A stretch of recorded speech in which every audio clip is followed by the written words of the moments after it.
Sports Radio 92.3 The Fan. An Odyssey Sports Station.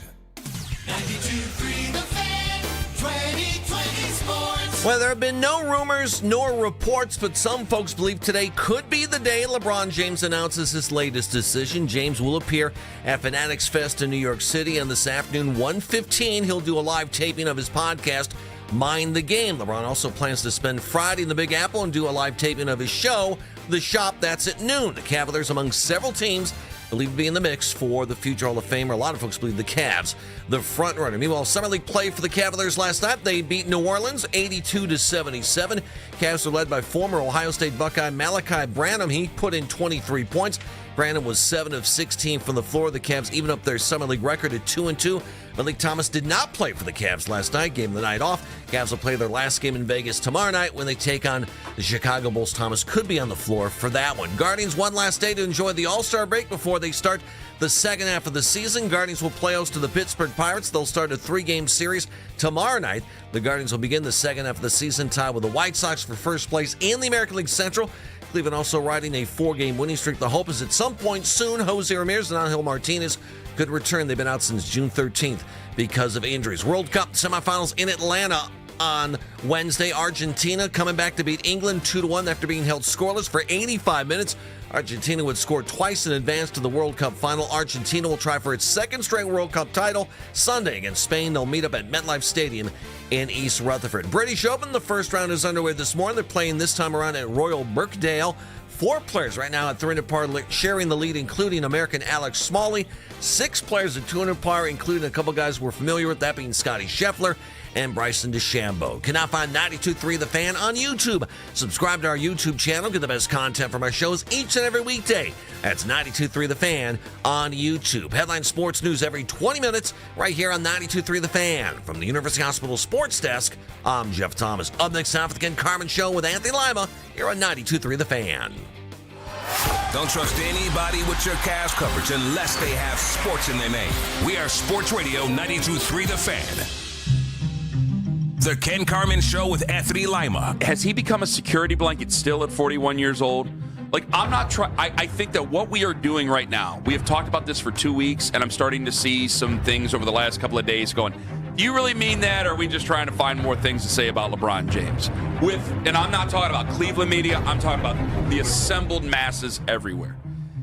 They got to get content. I don't blame them if they feel that way. If they don't, then either A, they're trying to stir up something, or B, they're just trying to find a new way to skin the cat, and I think they're trying to do it the wrong way. You're a better team with LeBron. But damn it, like, I still would look at this team as a contender and then possibly a disappointment if you don't get LeBron James here, because you have to be a contender to be disappointing, do you not? Yeah. Oh, yeah. Okay. So it's not this end-all, be-all, let's create this team with LeBron, and then we have a chance to win a championship. You have a chance to win a championship anyway. You really do. Like, there will be moves that if you don't land LeBron, some way, somehow, there will be moves that have to be made, and they will probably be made by February, which is a long way off. I understand that. But damn, man, like, it is not what we've dealt with in history. And I think that some of us are losing grip on it. This is Cleveland Sports Radio 92.3 The Fan. Hello. What's going on, Kenny? Oh, it's smoky out there. Oh, it is. Yes, it is. I got out and I go, oh, boy. I said, somebody hotboxed the region. This is bad. What was it? Was it 2 years ago? Was it 3 years? 3 years ago. Yeah. That was 3 years ago, and that felt like it was a month. Come a long way, Daddy. It was like the end of June. I just know because I had baseball games going on, and every day it was like the local rec departments at 4:30 going, you know what? Still too smoky. You're not going to play in an hour. Now, how seriously I remember that. do you take these conditions? Because my wife's already like, why? Look at the advisories. I can't take the kids out. There's no way. And the kids are just going to be forced to stay inside all day. I mean, I grew up in a house full of smokers, so I tend to kind of go, meh. Sorry. But your reprieve was to go outside. It's not an option now. Yeah. I was an only child. I can appreciate wanting to stay inside, but how do you think the air gets in the air conditioning that keeps your house nice? Yeah. There's no purifier. No, you got to filter. You got to Depending filter. on if you decide to spend $4 or $19 on your filter. We That's did true. we did get a really, really nice air conditioning unit. But you're right. Do I have a new filter? Did you? You got to change that out every 3 months. You better be vigilant I was about told it. 6. Now No, it's 3. I do it every 3 months. And I actually put it in the calendar on when to change it out because I just did it last week. And this one's expensive. I do the subscription service, That's the easy one. and then I have it sent to me every 3 months. And Because Owen's when right. it shows up at my door, it's time to change her out. The first time I saw a subscription service, I was like, really? You need a subscription service for air filters? And then I swear to God, the next month, I was like, oh, time to change the air filter. And I went to the local home store, and they did not have the size filter I need. This is back in Ridgeville, and I went, oh, my God, now it makes sense why you need to have a subscription service. And so we have a subscription service now for the air filter. And they come, and I don't need to think I'm about it. texting her right now. We got to get Owen's right. We got to get that delivered now. 3 months. I do it every 3 months. They say 6. Nope. That's just that's big air filter talking to you. Wait a minute. They would probably want it every 1 Yeah, month. be the opposite. That's big. I don't know what it is Big telling you. subscription service. That's big subscription That's right. service telling you. Yeah, but no, the weather seems to be okay. It's just the smoke in the air is a bit too much. It is. Like I could not see. Usually, I like to do these little things on the drive in where I can see the KeyBank building. It's nice for me. It's comforting.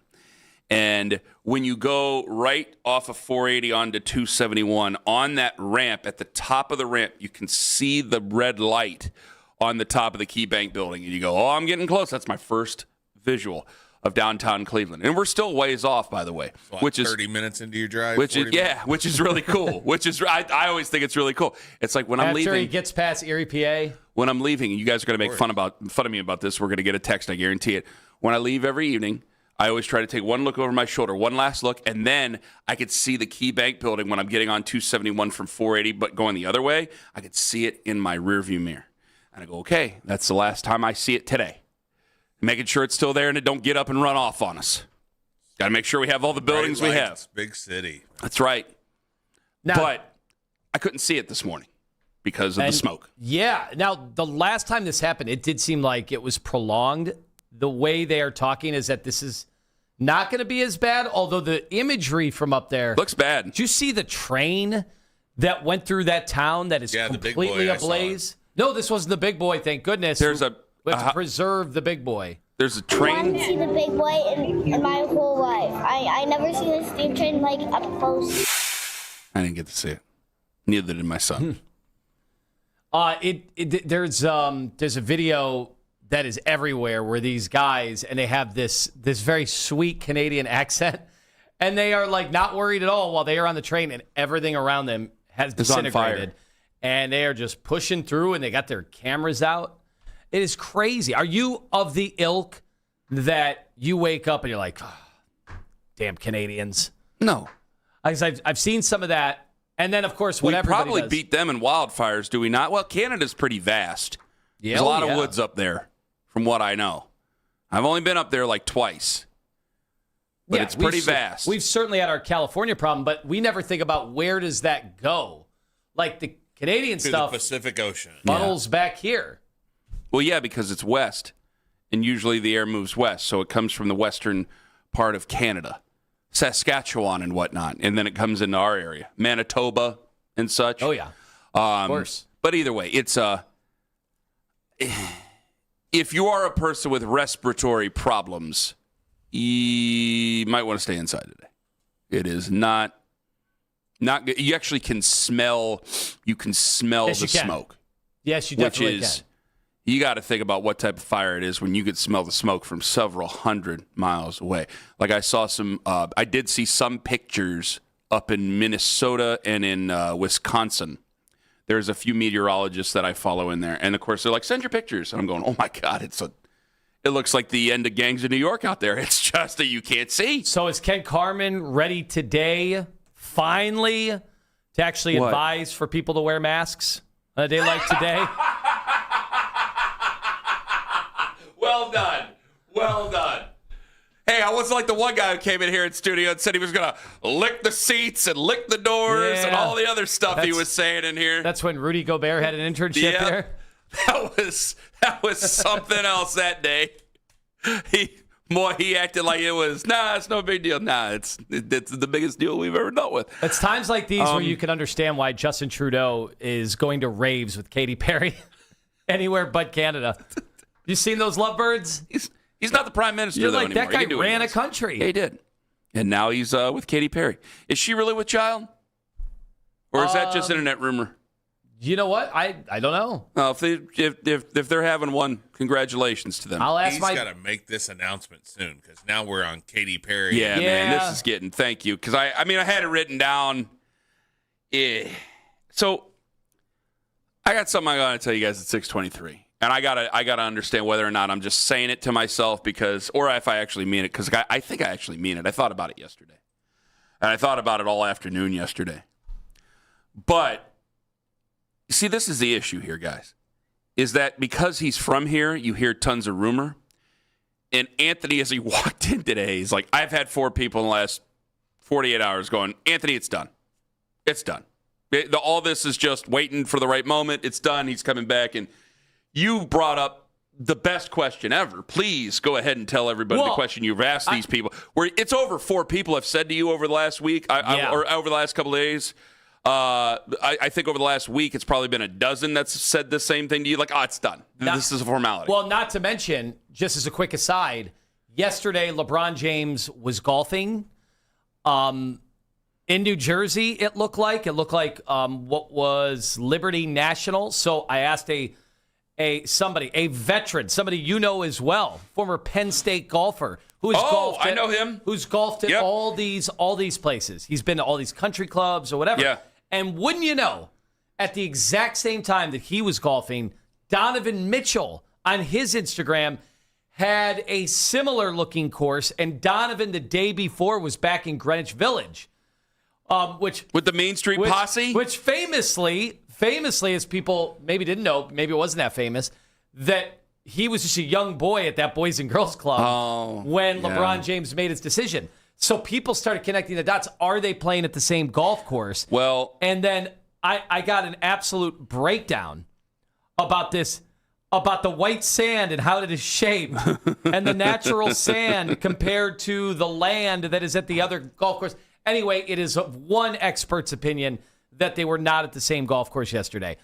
Okay. But they should break bread. If they are going to play together, what a better way to find out if you can stand somebody for an entire 82-game run and the 8-month season that is the NBA than a round of golf. That's true. In fact, he's right. I don't know how anybody could pair up. Like James Harden, Kyrie, and Kevin Durant, the reason that blew up, they never shared a golf cart and a round of golf. True.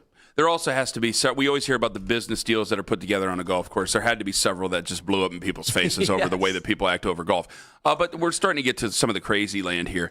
And you had asked, it's like, well, why don't you put any on the prediction market then? If you're so certain about this, then you should just put something on the prediction market. We have reached a point in society where the phrase that was always operative was put your money where your mouth is. Yeah, and now you literally can do it. But now you can do it. Now you stand to gain. So if you are truly that confident in LeBron James signing, and for a month, I've heard it's done, it's over, and then when you ask people to back it up, they're like, well, I heard from this guy who's a teacher at an elementary school. Yeah, that's and on what the I side, don't like. She Uber drives. That's what I don't like, is that you've said this, so you've had this statement said to you because we were golfing last week and you were getting people saying this to you. And, well, we made it through our round of golf. Like, we're still business partners. Yeah. I didn't throw any golf clubs this time. You were getting... we all laugh when you throw your golf clubs. It's amazing. Tomahawk out there. So you were getting these things last week, but my issue with it is that you always say the same thing. Well, why don't you put some on the prediction market then? Make some money off it. Like, Lima's saying it to guys, like, not even as a challenge. He's just like, well, you should put money on the prediction market then. And then they immediately start hemming and hawing, like, well, I'm like, then all of a sudden, 100% goes down to 95. Which 95 is the best bet you could ever make. When are you which offered is true. in life a 95% chance of because the problem with all this is that Lima knows a lot of degenerate gamblers. So they should be able to they know about the prediction markets. It's not like they don't put anything down on them or anything like that. But if the degenerates that you know are going, I never thought about that. I go, no. Then you really don't know. Then it's not, you're trying to make yourself feel better, or you are wanting to believe something. You want to say that you have an inside source, which everybody feels like they do because he's from here and he's 41 years old. And that means that a lot of people know him or know somebody who knows him. Or they know movers that they've used. Like we have to understand, storage units. It is a big, small town. This isn't New York City where there's crevasses and things that you'll never see, even if you grow up in New York City. It's not like that. I think a lot of people, if you're 40 years old, you've probably been to just about every single town in Northeast Ohio, save the upper corner of Ashtabula. Okay, that might be a little bit different, maybe Far East, somewhere in there. But most people have been from one side to the other, to the south, depending on what you assume is part of Northeast Ohio. That's my issue with it, is that we all know each other, so we all know that we feel that we have an inside source.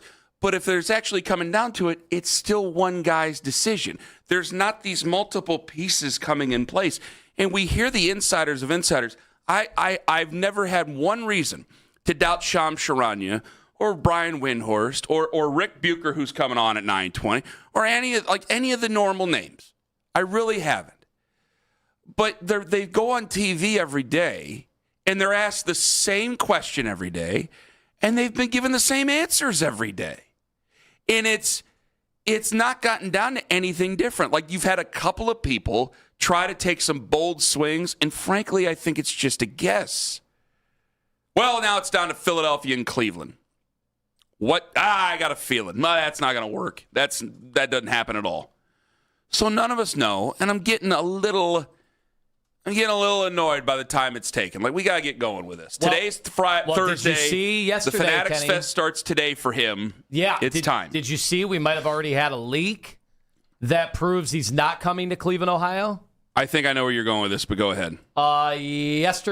Last night on X, somebody leaked an image from one of their podcast domains. Oh, I got something else on And that. it said, Steph Curry behind LeBron's stunning Warriors decision. Question, Kawhi is back. Question, it says, in this episode, Tony Kornheiser and Frank Isola discuss a recap of Argentina's victory over England. By the way, we got to talk about that. That was phenomenal. Phenomenal. I didn't see it. Anyway, it's, of course, because you heard Big Boy was going to be entertaining at halftime. I was watching episode 3 of the TNA part of Dark Side of the Ring. So that took precedent. So people jump to that conclusion that there's going to be a stunning Warriors decision because of the way the podcast got put up. Also, you had Steve Kerr yesterday, some random pedestrian on the streets goes, Coach, we getting them? Golden State getting them? He goes, we got them. And so that led people, and by the way, this swayed the prediction Did they just market. say him? Because that could have been Jonathan Kuminga. That could have been so many different people. So are you worried now, Kenny, with mountains of evidence piling up that LeBron is no longer coming to Cleveland? My problem is that I don't feel one way or the other about it anymore, which is a problem for me. And maybe a problem for LeBron. Can I explain why in 5 minutes? Absolutely. On the Fan! It's Anthony Lima, 4. Bang.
LeBron watches on. And this fall, I'm going to take my talents to... Could he make another return to Cleveland? We are the place for all the latest NBA news and rumors. We are Sports Radio 92.3 The Fan.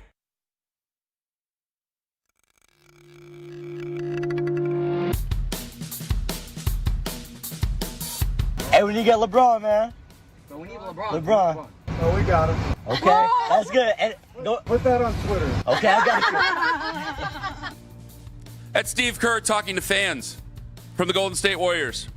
More on that in just a moment. See, I thought you told us about that post, and I thought you were talking about a different post that we got last night. Were you? You must have not been tagged. No, you were the first person tagged in it. There was a screenshot of, it says an enrollment list. And at the bottom, at the very bottom is LeBron's daughter's name. And it says the Baldwin School. And the Baldwin School is an all-girls school, which obviously it's his daughter. It's a female, but there's like boys' names in it. And then it says L. James. It says parents. I mean, it's just absolutely ridiculous. It's absolutely ridiculous. And, of course, we're getting tagged in it going, does this mean something? I'm like, no, it doesn't mean anything. It does it? We are in the era of bad AI. We're in the era of bad Photoshop. And we're in the era of anonymous posting. And so when they don't care and we're having fun, well, you're gonna have that. And so it's gotten to the point now because when you see things like that, the reason I bring that up is like, I got to tell you, I'm starting to run out of care, man. Guys, we've broke this down each and every way we possibly could. Each and every way we possibly could. The only thing that some was written yesterday on our one topic that we had when we send out the email blast, which you can sign up for email blast, get all the audio you missed, 923thefan.com, the free Odyssey app. You sign up, put your email in there, boom, you get it. And it's only like once a day. It's not like other athletics or other websites of athletes and athletics and sports where it's just like nonstop inundated thing. You get like one a day and that's it. And if you like what you hear, you can click on it. If you don't, just delete and move on. It's fine. I have ours, FAN, and 93.7 The Fan in Pittsburgh, just in case. So I'm just unpaid testimonial, even though technically it is a paid testimonial. So one of the things that was written was, does LeBron need the Cavs more than they need LeBron? And I go, we didn't actually say that. But we had somebody filling in yesterday who would put that in there. And I go, I don't think we said that. I don't think that was a conversation. I had said we got to think about, I think LeBron needs to think about what would happen if he doesn't win a championship in any one of these places. But I reached a point yesterday where it's like, we've done it to death. It's been 2.5 weeks. We've done this for the better part of a month now. And there does reach a point of diminishing returns where it's like, you can drag something on too long, can you not? And I get it's like, it's the one big thing, but damn it, guys, I got to tell you, this is not 2014 when if you get them, we're punching our ticket to the finals.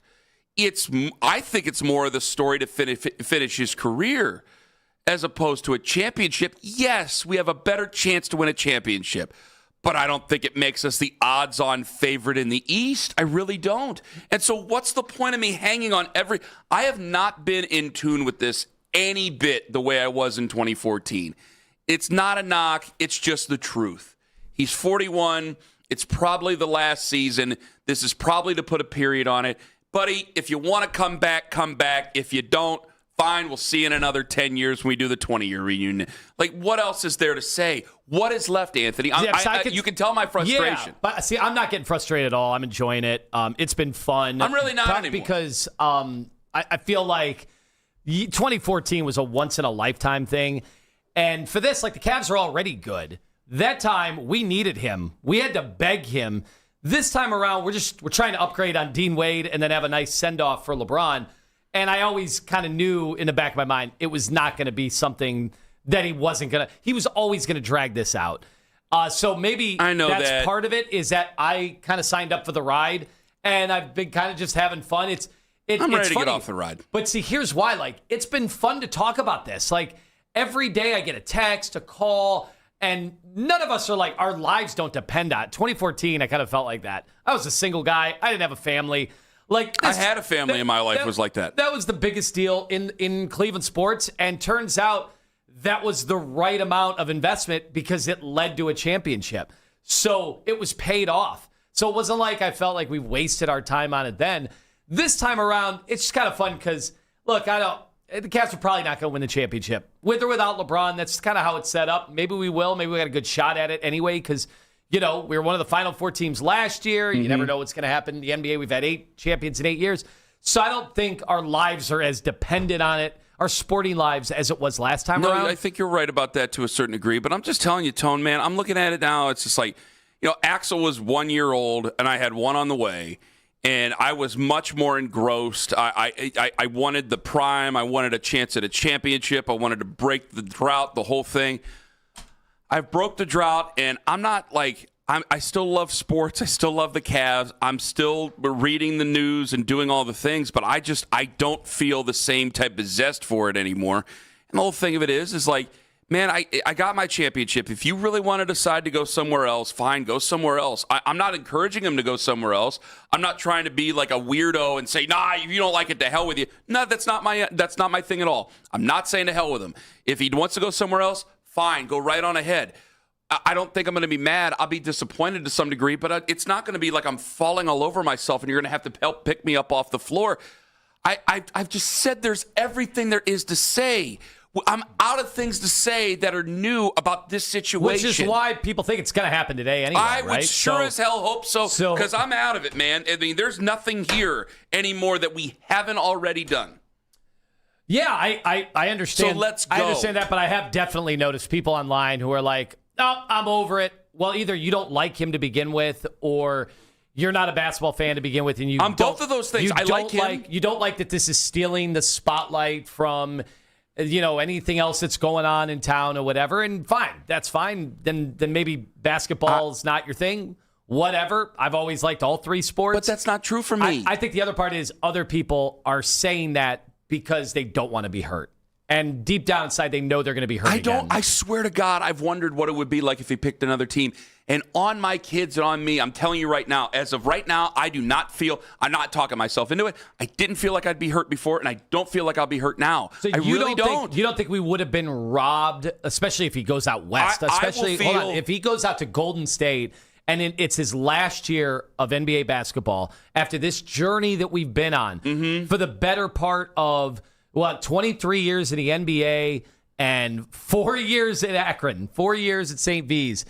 You don't think him playing on the West Coast and you going to bed before he tips off 90% of his games, you don't feel like you would have been robbed a little bit of something special? Because I will be. I will feel that way. As honest as I can possibly say, no. So I totally disagree. I'll see the game that he comes back here for. Yeah, just like you're going to take your son to go see Big Boy when you give him 2 opportunities. I didn't say I'd go to the game. I said I'd watch the damn thing. I haven't been to an actual Cavs game in years, but I watch them all. How was that final LeBron game in Cleveland? How amazing was that? The outpouring of support, the emotion, the video tributes that played the entire game, everybody coming in, LeBron shaking hands, kissing babies. I just couldn't figure out a way to get there out of the traffic. I don't know. I wanted to see the Big Boy in my whole life. I never seen a steam train like up close. First off, kid, you're like 4. Okay. I just wanted to see LeBron James my whole life. Yeah, there's plenty of opportunities on Peacock and Prime and all those other things to see him. I'm telling you, I love the Cavs, and I'm a LeBron fan. I've just reached my point here, Tone. I'm not mad at him. It sounds like mad. It sounds like a defense mechanism. It's not. That you I'm very open with all of it. Right now are building up because you'd be very sad. Do people agree with me? 216-474-0092. Is he taking too long to make his decision? I think that you'll get multiple reasons why. And yes, I do think that there's people who didn't like him and don't like the NBA to begin with. I think you're right about that, Anthony. But still, I like him and I like the NBA. I defend the game. I don't like the calls we take about it being weak and all that other stuff. I'm right there with you in lockstep about the league, Tone. I worry about the next person who's going to carry the torch, which I actually spoke to a bunch of children at CSU yesterday about that, and I'll talk more about that because there was one interesting thing I almost got into a debate with a high school kid about, and I thought it was fun. But I don't hate him. I like the NBA. I think he's a great story. I think it's a better story for him to come and put a period on his career here in Cleveland. Yes. But I just don't feel this end-all, be-all. Oh, my God, he has to come here or we're not going to win a championship. And when are we ever going to win a championship? I won my championship. And I hope he comes back. It would give us a better chance to win one. And the storybook ending. And it would be a great storybook ending. That would be great. But I'm searching. I'm looking in me as deeply as I can.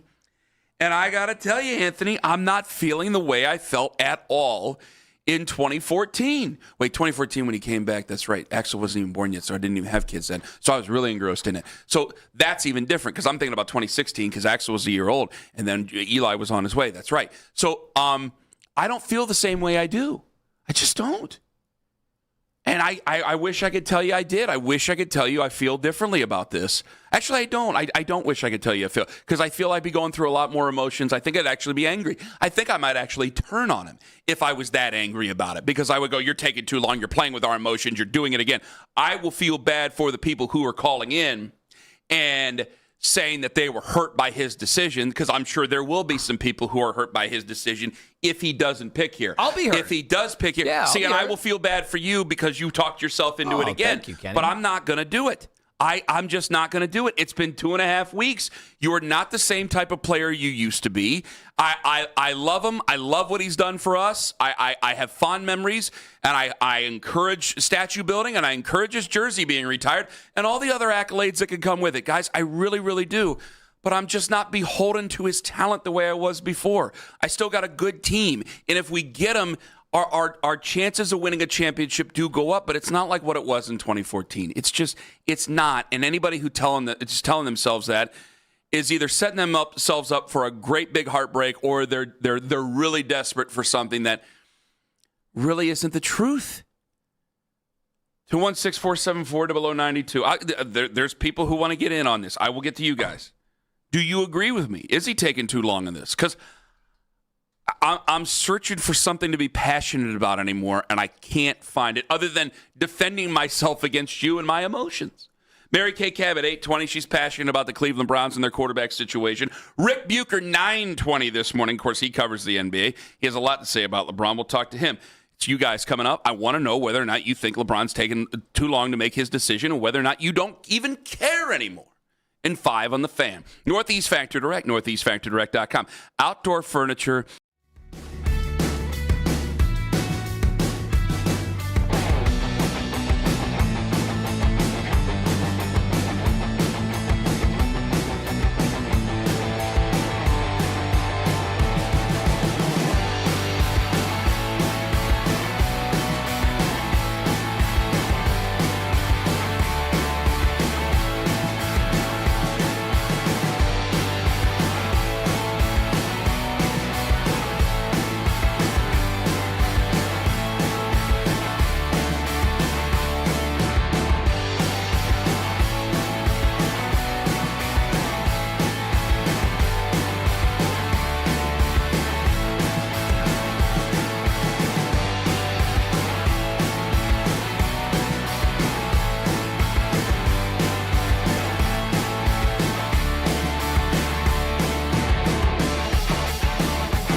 July 17th to 19th at the Cuyahoga County Fairgrounds.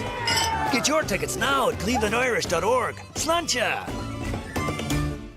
The Cavs have locked up Donovan Mitchell this offseason. Could this be leading to a return for LeBron James? Dominate on 3. 1, 2, 3. Dominate. Get all the latest Cavs breaking news right here on your number one source for Cavs talk. We are Sports Radio 92.3 The Fan. See, this is what I don't care for, is that I say my feelings and, well, Ken, you're in denial. I'm telling you guys my feelings. All Cavs conversations, the conversation of my denial is brought to you by Surfside Hard Iced Tea, who asks you to please enjoy your Surfside Hard Iced Tea and your denial responsibly. I know I'm going to be accused of being in denial. I'm just out of new things to speak about with this. I'm out. So it's got to be today or tomorrow, sir. Let's just make our decision and go. We all have been using the relationship thing since 2010. Let me use it again. I mean, don't you get to a time where you're tired of somebody waiting on, like, if you're either going to get a divorce or you're going to get with somebody or anything, like, there comes a time where it's like, we gotta bleeper get off the pot here, guys. We gotta get going. I gotta continue my life, and if it's us together, I'd love for it to be with us together, but if it's not, like, I got to continue my life and live my life happily with new people. We got to make a decision here, guys. I'm out of arguments. I've been out of arguments for a while, to be honest with you. Is this you as Ken, the Cleveland sports fan, or Both. Ken, the sports talk radio host? Both. Because what is the rush? Both. I got to tell you, the line blurs. I mean, I feel like LeBron James, a week before the season starts, he could decide this, and the Cavs could still trade Jared Allen or whatever they need to do to fit it around him, since free agency is not really a thing anymore in the NBA. It's all about trades anyway. So anybody who thinks, well, this is costing them so many good players, that's not how the NBA works anymore. I don't think that way. I don't think it's costing us time. I don't think that if LeBron doesn't come here, like, oh, man, we missed out on this guy and that guy. No. I'm only telling you the absolute truth and how I feel. And I know I'm being accused of being in denial. But I just feel this way. And you said the sports talk radio show host or the Cleveland sports fan. I mean, good God, the cheerleading that we've done, especially myself, the homerism, I mean, there's times where it's overly exuberant, probably annoying to some people. I think the lines blur. And this is a point where the lines blur. Yes, I've said it a million times, and I still mean it. I love to have him back. Love to have him back. But I'm out of arguments to make for why he should come back. We've all said it. We've all heard it. Why do I need to beg anymore? So that sounds like the Cleveland sports talk part of you is frustrated, not the fan. The fan, you'd still welcome him with open arms, regardless of when it is. You're just sick and tired of having to make a discussion about it. Yeah, I've said everything. But it doesn't, like, even if if my wife and I were going through something, like, it comes to a point where it's like, Kenny, you're either going to come with me on this or not. Like, and that's my personal life, if it were that way.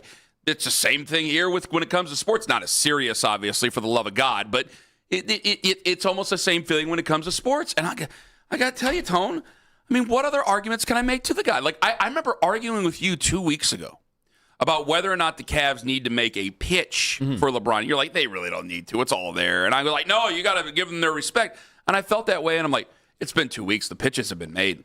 That's it. There's nothing more that can be said. Well, there's nothing more that can be done. This is why I do laugh, because in many ways, and I had a good buddy make a great analogy about this. He was like, this is like the NFL draft stock, where we all act as if somebody's stock is rising and falling. I'm jealous of that. It was Joe the plane monitor, if you remember him from back in the day. Oh, man. Yeah. It was long. I think I still have his number. I got to text Joe. That was a good analogy. But he said it's the same thing. Joe the plane monitor. LeBron, this whole Philly's making a last-minute pitch. They've gotten on the phone, or like Shams said, well, people are finalizing. They're formalizing those final pitches on the voice note to send to Rich Paul. And guys, Rich Paul's just laughing. LeBron is just laughing. Like, there is no final pitch. LeBron has made up his mind 2 weeks ago, 3 weeks ago. It's like Hank in Breaking Bad as he tells Walt, You're one of the smartest dudes I know. How do you not know they made up their mind already? I only saw the first season. And then poor Hank goes, bye-bye. I only saw the first season. Liz got home from work and said, this is too violent. And then later on in life went through the whole series of Narcos. I like the first 2 seasons. 216-474-0092. I still like him, and I'd still welcome him back. And I will like him even if he doesn't pick us. I'm just tired of waiting, Tone. Tired of waiting.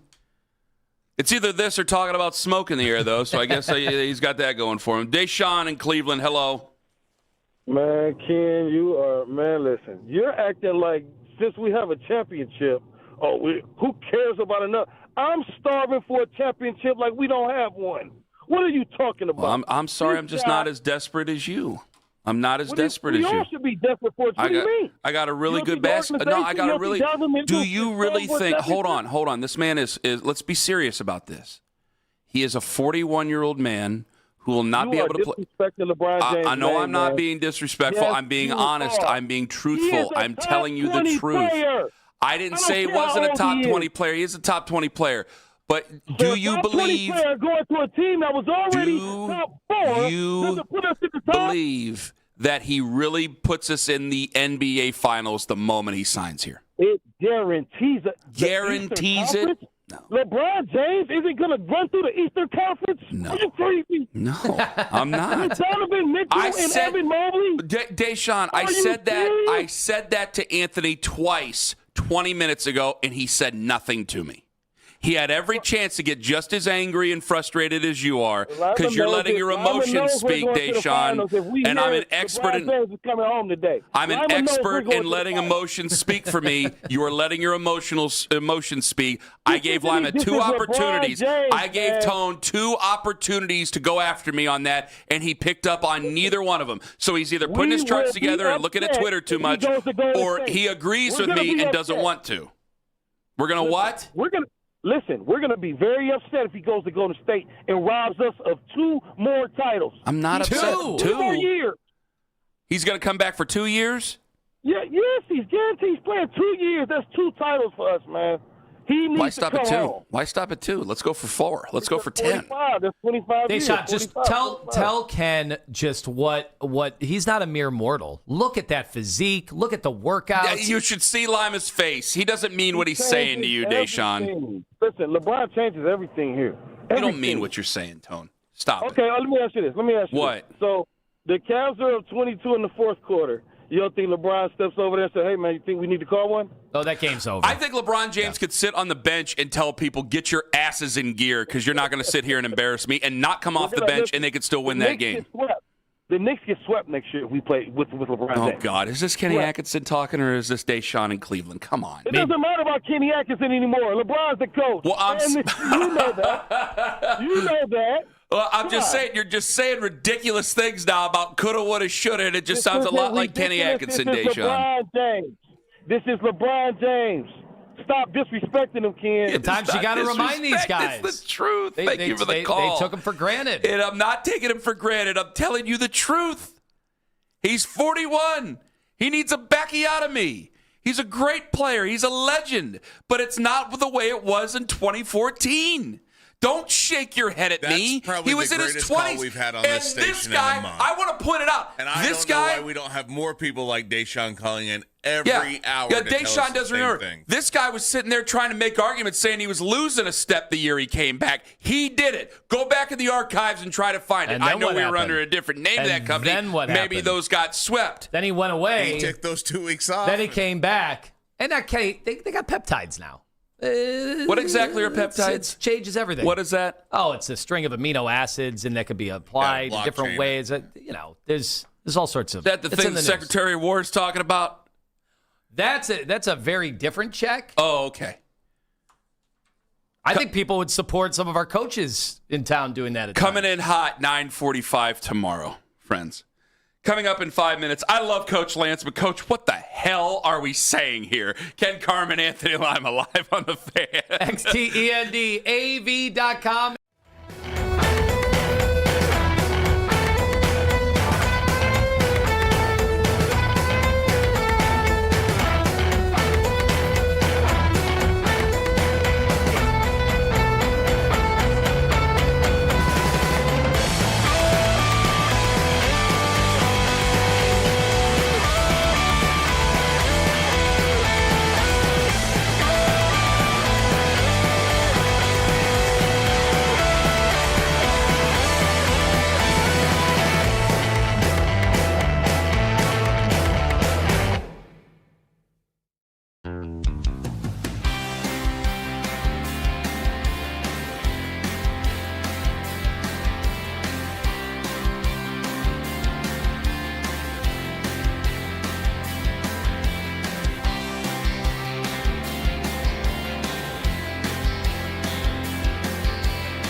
Headline Sports News every 20 minutes right here on 92.3 The Fan. From the University Hospital Sports Desk, I'm Jeff Thomas. Get the latest Cavs news. The Afternoon Drive. Weekdays starting at 2. Cleveland's Sports Radio. 92.3 The Fan.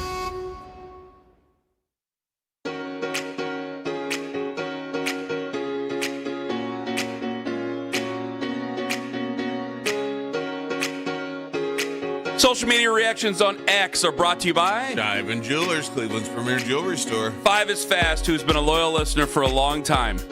Ken, I've been listening to you for 10 years. I know when you're lying, you're excited. You know how this city gets. You're just trying to brace yourself for disappointment. We're back. Shout out to you all for making the quarterback series on Netflix, by the way. That was cool. First off, thank you very much. I still haven't seen the actual part. Axel wanted to see it when we got home from football camp last night. He goes, what episode is it? I go, it's the second episode, season 3. I go, I'm going up to bed. Good night, young man. Who are the quarterbacks this year? It's Baker, Joe Flacco, because that's where you and I are featured. It's both you and I, even though you're just sitting there during the thing for... Just taking it all in. He was doing a chart, I think, at the time. Yeah, it was. Joe Flacco... Actually, probably was. You probably should. That's why you should turn your thing off and talk so you can get on Netflix documentaries. Cam Ward is one of them. And Jaden Daniels is another one of them. I think that those are, I don't think I'm missing anybody else. Which Baker, I will tell you this about the QB thing real quick. I want to get back to what 5 is Fast tweeted us. In the same segment of the same episode of that documentary, episode 1, I went from remembering all the reasons I was annoyed by him and then all the reasons why I was like, man, I really wish he was still here. And it's not because it's like, we would win Super Bowls out of the pockets, all these things like that. It's so much better than anything that we've talked about over the last 5 years. Anything. And I will never deny that. I like Baker Mayfield a whole bunch as a quarterback. But I do not think we'd win a Super Bowl right off the rip with Baker Mayfield. Anything like that. I think but Sam Darnold won a Super Bowl and we had a really good defense, so we'll see. But or we would have seen, I should say. But I tell you what, with everything else, it's like, hey, man, there were some problems there. And I do believe watching that, if you watch that documentary, I do think that you will see a bit of a different person. And I've only seen the first episode. You probably will see a bit of a different person than what we dealt with here in Cleveland, Anthony. I will point that out for everybody. But I have no ill will towards him, and people don't believe that. And people don't believe that I am getting to the point where I am nonplussed about the decision. Just make the decision. Once he makes the decision, LeBron, I'll react to the decision. But I got nothing left as far as emotions are concerned. And guys, I know what I'm being accused of, and we've done this a bunch of times. We've always done these weird little therapy sessions where, Kenny, you're an emotional boy, you're a basket case at times.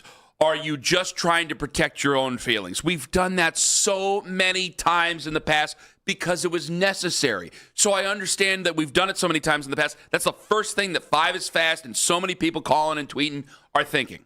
It's not that. On my dead mother in my office, it is not that.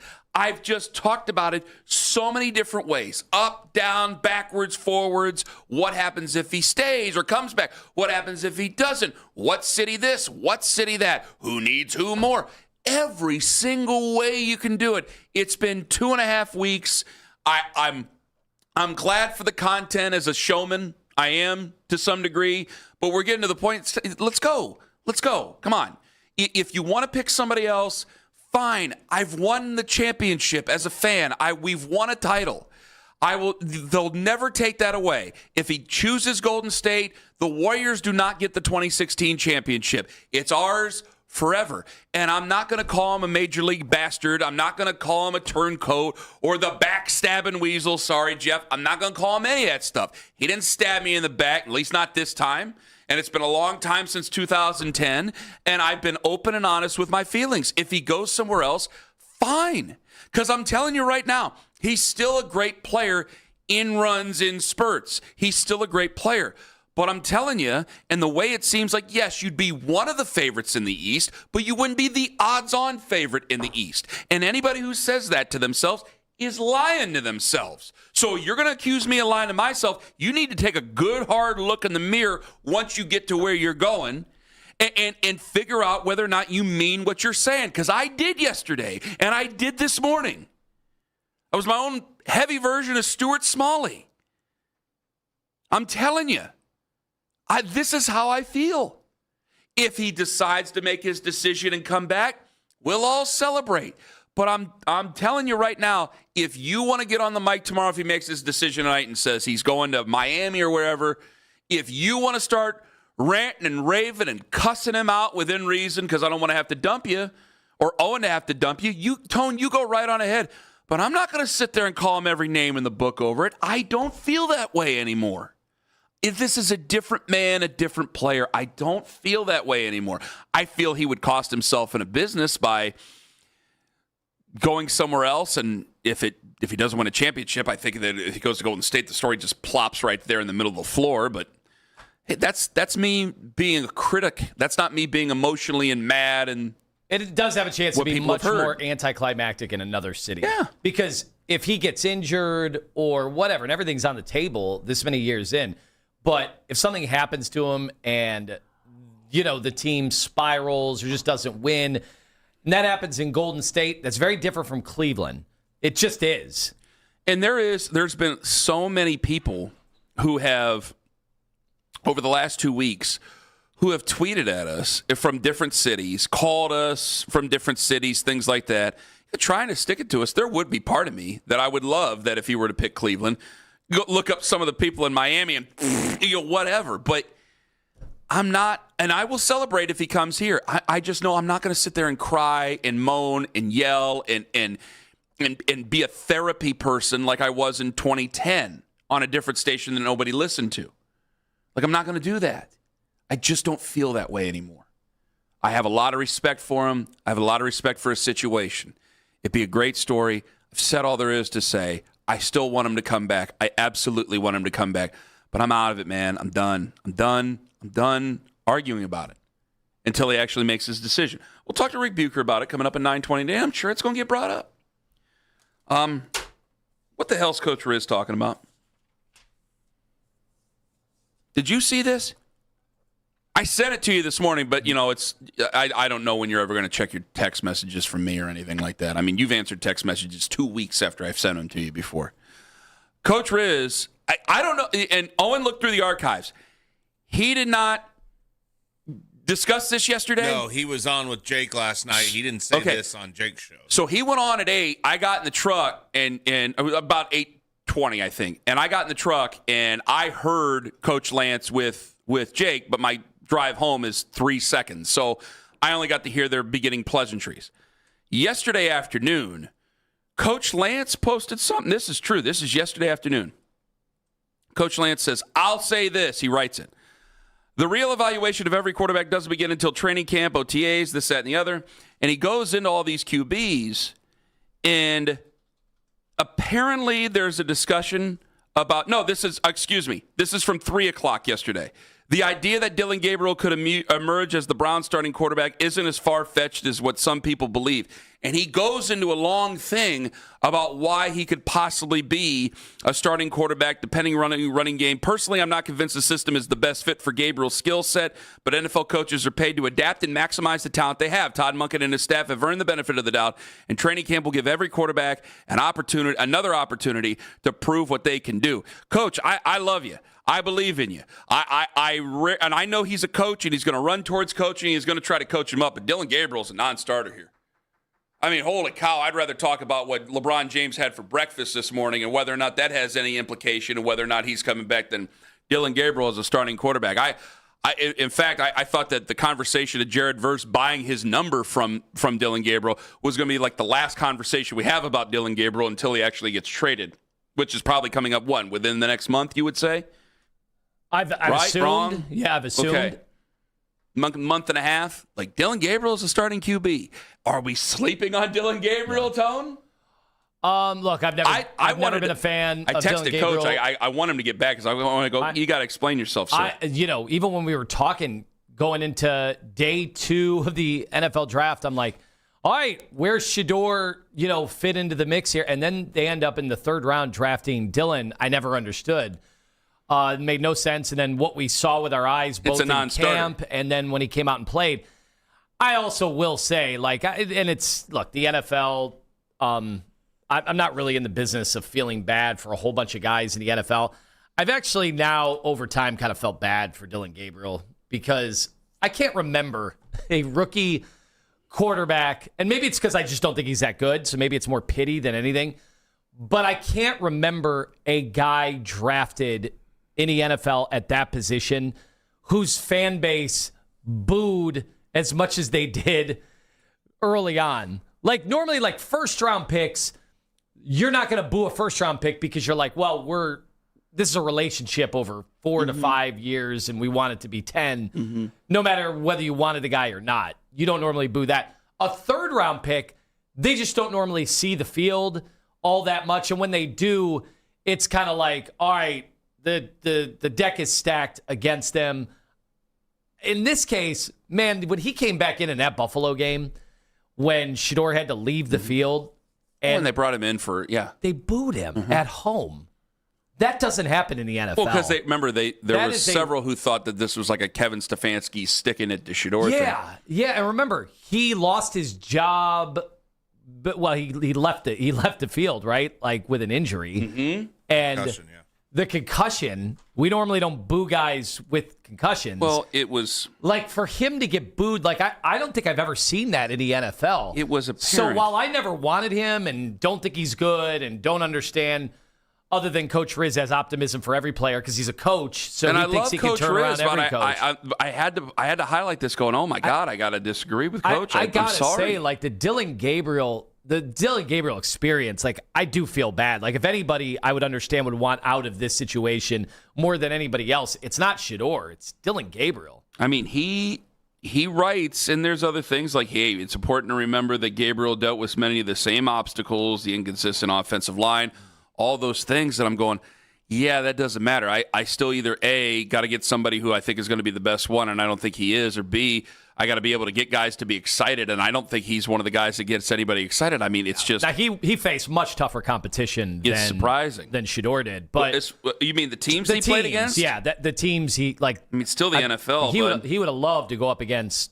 the Titans, the Bengals at the end of the year. Fair enough, but I've said that a million times over. I mean, I don't think there's any week that's better than others because you're playing against NFL football teams. There's very few differences. They do chart these. I know you're not a chart believer. Like the strength of schedule he faced was... I'm not a chart believer. I'm not a believer in your charts. They actually affix numbers too, and his schedule was much, much tougher than what Shedeur went up I got against. a reason, though, that why the Shedeur fans are perfectly legitimate in their arguments here over the last year. It's something over what Coach Lance had written in this tweet. That's coming up in 5 minutes, as well as it's that time of the year we rip each other off. All that and Mary Kate, 8:20 on the Fan.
champ Scotty Scheffler, 9 players at 200 par, including Bryson DeChambeau. Now can find 92.3 The Fan on YouTube. Subscribe to our YouTube channel. Get the best content from our shows each and every weekday. That's 92.3 The Fan on YouTube. Headline sports news every 20 minutes right here on 92.3 The Fan. From the University Hospital Sports Desk, I'm Jeff Thomas.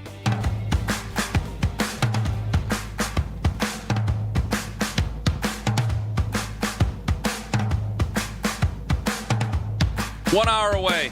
One bleeping hour away. Mary Kay Cabot going to join us on the show. We'll talk quarterbacks with her, obviously. We'll talk Jared Verse with her. We'll talk Browns with her. Life. It's a fabulous time. So let me say this really quickly, going on what Coach Lance had tweeted, because I didn't hear it. Again, they didn't mention anything on Jake's show last night when he was on, because I only heard a very, very, very small part of it as I was going from the camp to the house, and it was like 2 minutes away, not even. Without the light, it was 90 seconds. He had tweeted that you really can't discount the possibility of Dylan Gabriel being the starting quarterback again for the Cleveland Browns. And I've discounted the hell out of it. I think it's best for both parties if they move on as soon as they possibly can. Because I feel the same way you do. I'm not going to turn this whole segment into Dylan Gabriel because there's something much juicier, but I actually think there's a 6 degrees of Kevin Bacon with all this. I feel the same way you do. I felt bad. You had a much more popular quarterback, much more exciting quarterback taken 2 rounds later. And I understand that, they put it out to the NFL insiders. Well, there was a team in the 4th round that was thinking about taking him. Like, okay, another team was willing to make a mistake in the 4th round. Like, that to me, it doesn't really matter. And I know that people go, stats. And that's where I go, yeah, sometimes numbers do lie, guys. Sometimes numbers do lie. You say they don't. I beg you to go back and watch. Because there was nothing inspiring. Like, even Shador, and he made a lot of mistakes. But there were, he went, maybe some fun's going to happen here. We'll find out. It was that way. It was never that way with Dylan Gabriel. That being pointed out, I will say this. This is why, and I know you guys get so annoyed with this, and, oh, my God, Shador fans this and Shador fans that. That situation right there is why, yeah, I don't believe there's conspiracy all the time, but I believe there's conspiracy in certain cases. I do believe that teams talk to each other. I do believe, obviously, you look at a different situation, obviously, but Colin Kaepernick, you telling me he couldn't play in the NFL? We talked about that to death, Anthony, obviously. You said there was a former Ohio State quarterback you felt was blackballed in the NFL, by the way. These things do happen. It's their league, and if they don't want you in their league, don't keep you out of their league. That's the way they're going to be. And I do when I hear, well, why did he fall to the 5th round? We call him a 5th round pick, but then you got Dylan Gabriel taken ahead of him. I go, oh, God, there was no. And another draft class, which looks really good 2 years ago, it's like, what happened in the 3rd round? A 5th round pick's a 5th round pick. If Shador doesn't work out, it was a fun ride, we'll move on. But it's I could have gotten something better in the 3rd round that could possibly stick with my football team. Yeah, and I don't want to crush, I'm not trying to crush him. I'm just pointing out, being a prospect is different. Obviously, Dylan Gabriel, he delivered in huge moments in college football against the stiffest of competition. There are things, but I never understood as a prospect in the NFL. Yes, but I'll finish this part of it with this because I'm not going to bog it down. But when there are things that certain things that are said that are crazy. But if we're going to have a Shador debate again, and I'm sure we will coming up next week and the week after, and once football season starts to really take off, when we get into our Shador debates, when they ask about a guy like Dylan Gabriel being taken in the 3rd round and their favorite player being taken in the 5th, I have to listen to that because it seems crazy. It's crazy. Not to say it, but for that to actually go down the way it did, that seems nuts. And it brings me to another conspiracy because you brought this up before the show. I'm not trying to rip off other hosts. Now, we've had Matt Verderam on before. He covers the Chiefs. Wonderful guy. Big fan of Matt. I know that the times don't always add up. He usually goes on Afternoon Drive a lot more because of the timing. A big fan of Matt Verderam. We both had him on CBS Sports Radio. He actually went after Colin Cowherd. Colin Cowherd apparently had said yesterday, that he would rather have Bo Nix than Lamar Jackson. He's out on Lamar Jackson in a big game moment. Is that true? Yeah, he said in the 4th quarter, if your team is trailing, he says he would rather have Bo Nix than Lamar Jackson. So, of course, the internet went after Colin on that one. I disagreed. On no planet, I would have disagreed. Would you rather have Bo Nix than, now situationally, whatever.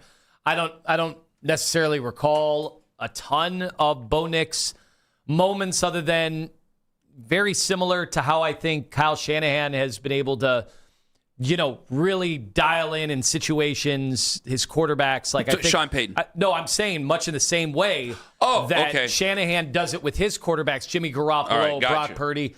Like, you've already seen that with a very young Bo Nix. Mm-hmm. Totally different type of player, Lamar Jackson. Like, Lamar Jackson's not going to be reined in. That's just not who he is. But at the same in the same token, and I don't know if this is where Coward was going, but that's the one thing you've noticed about Lamar Jackson in the playoffs. Like, what's his identity? What is he good at? That just scrambling around and that stuff kind of evaporates in the playoffs. And he has had trouble. I mean, I think he would even have to be forthright about this. He's had trouble against playoff defenses, being able to read and process. And like Sean Payton with Bo Nix is telling him, throw here on this play, throw here on that play. Well, he's turned him into a bit of a robot. That's not what you're ever going to do with Lamar Jackson. Can't do that. And is that why Lamar has had trouble in the playoffs? I don't know. I think so. But the conversation became a little bit deeper because Matt Verderame said if the Broncos tried to call and trade for Lamar, they would laugh. And I go, well, yeah, they did. And then, of course, you brought up, well, then why didn't anybody, if Lamar's so great, why? Not even one desperate team made an offer to him when he was a restricted free agent. But I think you're seeing history differently here. I still think, now, I wonder when we're going to get to the law of diminishing returns with Lamar. And I think that we're now, because of another contract coming up, I think the Ravens are on watch of what they do if they turn in like another lackluster season. And they seem to be trying to get ready to fix what went wrong in 2025. Mm-hmm. But if they turn in another lackluster season, we're watching the quarterback on Netflix with Joe Flacco. Joe Flacco goes right into detail about that moment when they had taken Lamar Jackson. Who's to say the Ravens don't turn right around and take another guy in the first round and we have another competition over here? Because there will be a conversation again of going, what are you worth if you won all these things? But I keep going back to it. I go, well, it's a different thing because when Deshaun Watson had signed his contract, it was a shot across the bow at the rest of the league, the way the rest of the league took it, where it was guaranteed money. We always say 13 teams were in on Deshaun Watson. So 13 teams were willing to line up and make the mistake that the Browns had made. And that was all that had been reported and that we knew. Only how many really did go after him? And in a league, if teams didn't have their quarterback situation settled, how many would have gone after him? But only one team guaranteed it, and we only heard a report about another team that was willing to guarantee it. And it's like, well, if you're willing to guarantee, you should have just came out and said you would have guaranteed it. Maybe he would have went to your place instead of ours. This all happened after. I think that the NFL was very sensitive to the guaranteed contract conversation. And I think they wanted to nip it in the bud. I think the NFL really, I think other teams and other owners really wanted Deshaun Watson to be a failure, so this didn't pick up. And they got their wish. And when Lamar Jackson's out there going, I'm better than Deshaun Watson, I don't have any of the other problems that he has, I want guaranteed money, I think that's when, and it's been basically documented in so many ways, that's when the league kind of came together and was like, we're not doing this. No. We'll give you a lot of money, but we ain't going to guarantee all of it. We're not going to do that way. So you think in that league, those owners with their egos, you think you really can get 32 owners to all be on the exact same page on something like that? All it takes is one. Understood. But if you have an owner that's willing to go with everybody else and not trade that guy and to make a point, yeah, I believe it. Like you think a team and an owner whose team is either bad, they can't sell tickets, they are just caught in that never-ending cycle. We should know. We're in Cleveland. We know how that works. That vicious cycle of bad quarterback play and teams that have no shot and irrelevancy in the NFL. You think they'd be like, man, Lamar Jackson, two-time MVP and a forever candidate to be an MVP. I'm going to listen to the other owners who have kept me down, by the way. Those owners all have better teams than me. I'm going to listen to those and collude with them. What are they getting out of that? I think I just don't believe that. I don't believe they would be that way in any of their personal lives. That's not how they got to where they got. But I don't think that's how they would be in their business dealings. Anthony, I don't think you're looking at it the way that they look at it. Whatever it takes. They had the chance to do whatever it took. One team. They had the chance to do whatever it took. Jackson. They could have won. And that's why we always say, like in the NBA with Jaylen Brown, well, the market's the market. And as much as the analytical nerds I don't agree with on certain things, the market was Anthony, market on Jaylen Brown. The market was the market on Lamar Jackson. You are forgetting that was the entire argument. Like, teams didn't really want Lamar Jackson. No, they were acting like that, where there were plenty of teams that should have been in on the Lamar Jackson conversation that weren't. Why was that? Because they were lining up and working with each other. Like, they've proven it. We have case evidence when it comes to Colin Kaepernick. We have case evidence here that they will work together. It's their league. I don't think one of the best players in the NFL at that time, I know he slipped a little bit in the rankings, and it's been controversial. I do not think that you could ever get 32 owners to all agree not to go after one of the best quarterbacks in the league. Listen, I just will never believe that. I understand that, but when you have to make a trade, when he's not a free agent, like Lamar, I think that they were willing to line it up and go right on ahead and go through with it. And they were willing to play hardball with Lamar almost until the very end, until everybody came to their senses over there and they signed him to something that they felt that was reasonable. But I think all these other teams were very sensitive to the guaranteed contract thing. Lamar started talking about guaranteed contracts, and they are getting together every time going, we're not going to do this. All right, so Josh Allen, this is football, not basketball. We ain't doing this. If the same situation happened tomorrow for Josh Allen, all 32 teams are going to do the same thing? No, not all 32 teams. But remember, you have to have a willing participant to move on from him. I don't think that Baltimore was just willing to move on from him, and there was a lot of pressure around the league to not move on from him and to prove a point. So if you have the Pagulas there and they don't want to move on from Josh Allen in this hypothetical you bring up, which is a damn good one, if the Pagulas don't want to move on from him, I guess you're stuck and you're going to sign the contract if there's no market for you. You and I and everybody out there, I'm not going to insult their intelligence. There would be a hell of a market for Josh Allen. There should have been a hell of a market for Lamar Jackson. But I think it proves case positive that, yes, these things do happen. There is collusion. There is collusion in here, Tone. I think there can be collusion. I'm just saying I don't think you get 32 owners to all. You won't get 32 owners. No, you won't. But if you have the right owners and one of them happens to be the boss of the team the guy's playing for, you can't do nothing about it. Even if you offered 4 first-round picks, it's up to them to accept the trade. If they're not willing to accept the trade, then you can't do anything about it except for stomp your feet and get mad. Do you think you can argue about, real quick, you can argue about ticket prices and zeal and all you want. You still got a guaranteed check coming in from the television deals, and that's still going to be able to satiate you with everything. Plus, with all the other revenue sharing that they do. Do you think there's a chance that Lamar Jackson, the feelings on him within that league is very different from the feelings of the media versus the teams that are actually in it?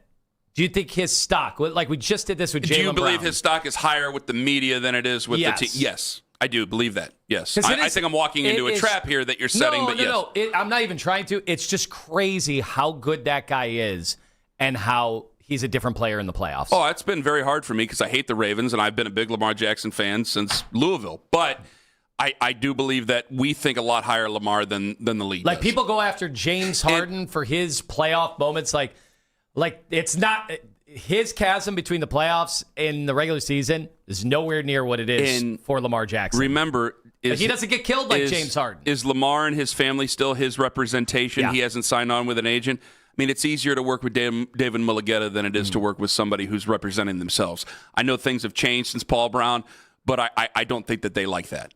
I don't think that they like that. I think they think that that's too emotional and they don't want to do that. A guy who's an agent is more willing to make a deal, and then more willing to make a deal because it benefits. It eases the relationship and benefits other clients that agent, he or her, may have.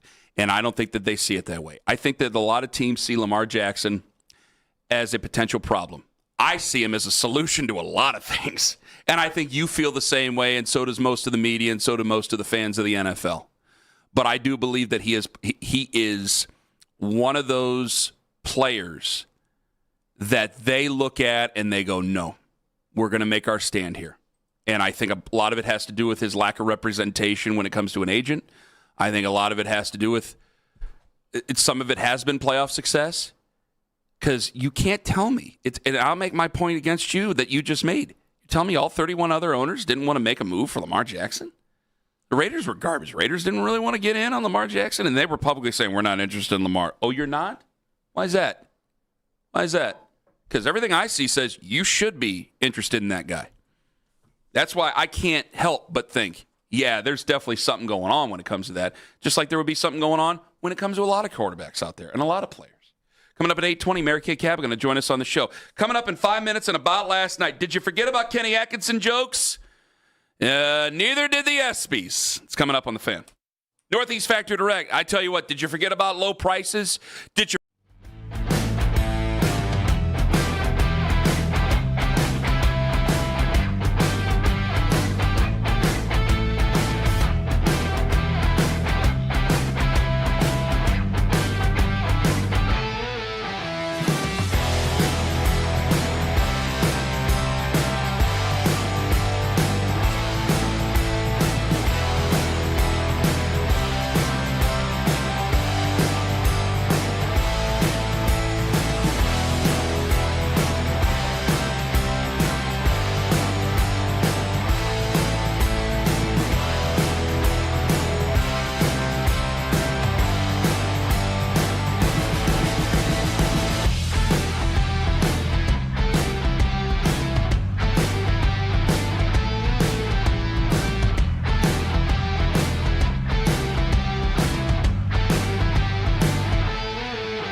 nothing to do with me.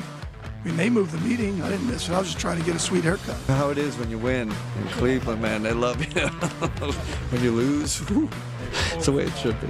He's a piece of crap. The kid, he sucks. He's sucked his whole career. I got rumors about him. He couldn't please his wife, so now he's divorced. That sounds really good, but I'm not 6'5", and I don't have the athletic ability to play in the NBA. Now, the Ken Carman Show with Anthony Lima give their thoughts on what you might have missed about last night. I always forget I'm supposed to start this segment for you guys. Supposed to start it and end it. Let's stop talking about it. Let's be about it. Don't talk about it, be about it. You know who is that way? Speaking of, Malik Thomas. He didn't play yesterday in the Cavaliers, I think it was 82-77 win over the Pelicans. He's retired from Summer League. He's too good. I'm like, whoa. That Sports Minute guy from whatever network that we played be like, that's fine. They've seen enough. It's time to put him away. I'm so-and-so. I could never catch a guy's name. I have no idea. I don't have a name. That's big takes. They did a Summer League thing the other day. I'm like, what was that all about? They did okay. That guy is on a string of 100% talking about things we don't talk about on our show. It's the right thing to shut down Darren Peterson. Oh, okay. Okay, man. Great. Well, he didn't play yesterday, but he joined the broadcast, and he was talking about his mentality, being a rookie. Yeah, I'm not thinking I'm a rookie when I'm in them four lines. Like, we all here. We all on the same court. I'm going to share the same court with some great players very soon. I'm sharing the court with very good players now, and it's just like, it's either me or you. So that's how I'm thinking out there. And I always want to come out on top. So offense, defense, and just my will to learn. You can be good offensively. You can be good defensively. But if you don't have the will to learn, then it's like that all goes out the window. So I have a will to learn. I have a will to seek to get better on both ends of the ball. So I'm looking forward to everything. Love it, love it, love it, love it, love it. I always tell kids when I'm talking to the high school kids and things like that, football season is starting.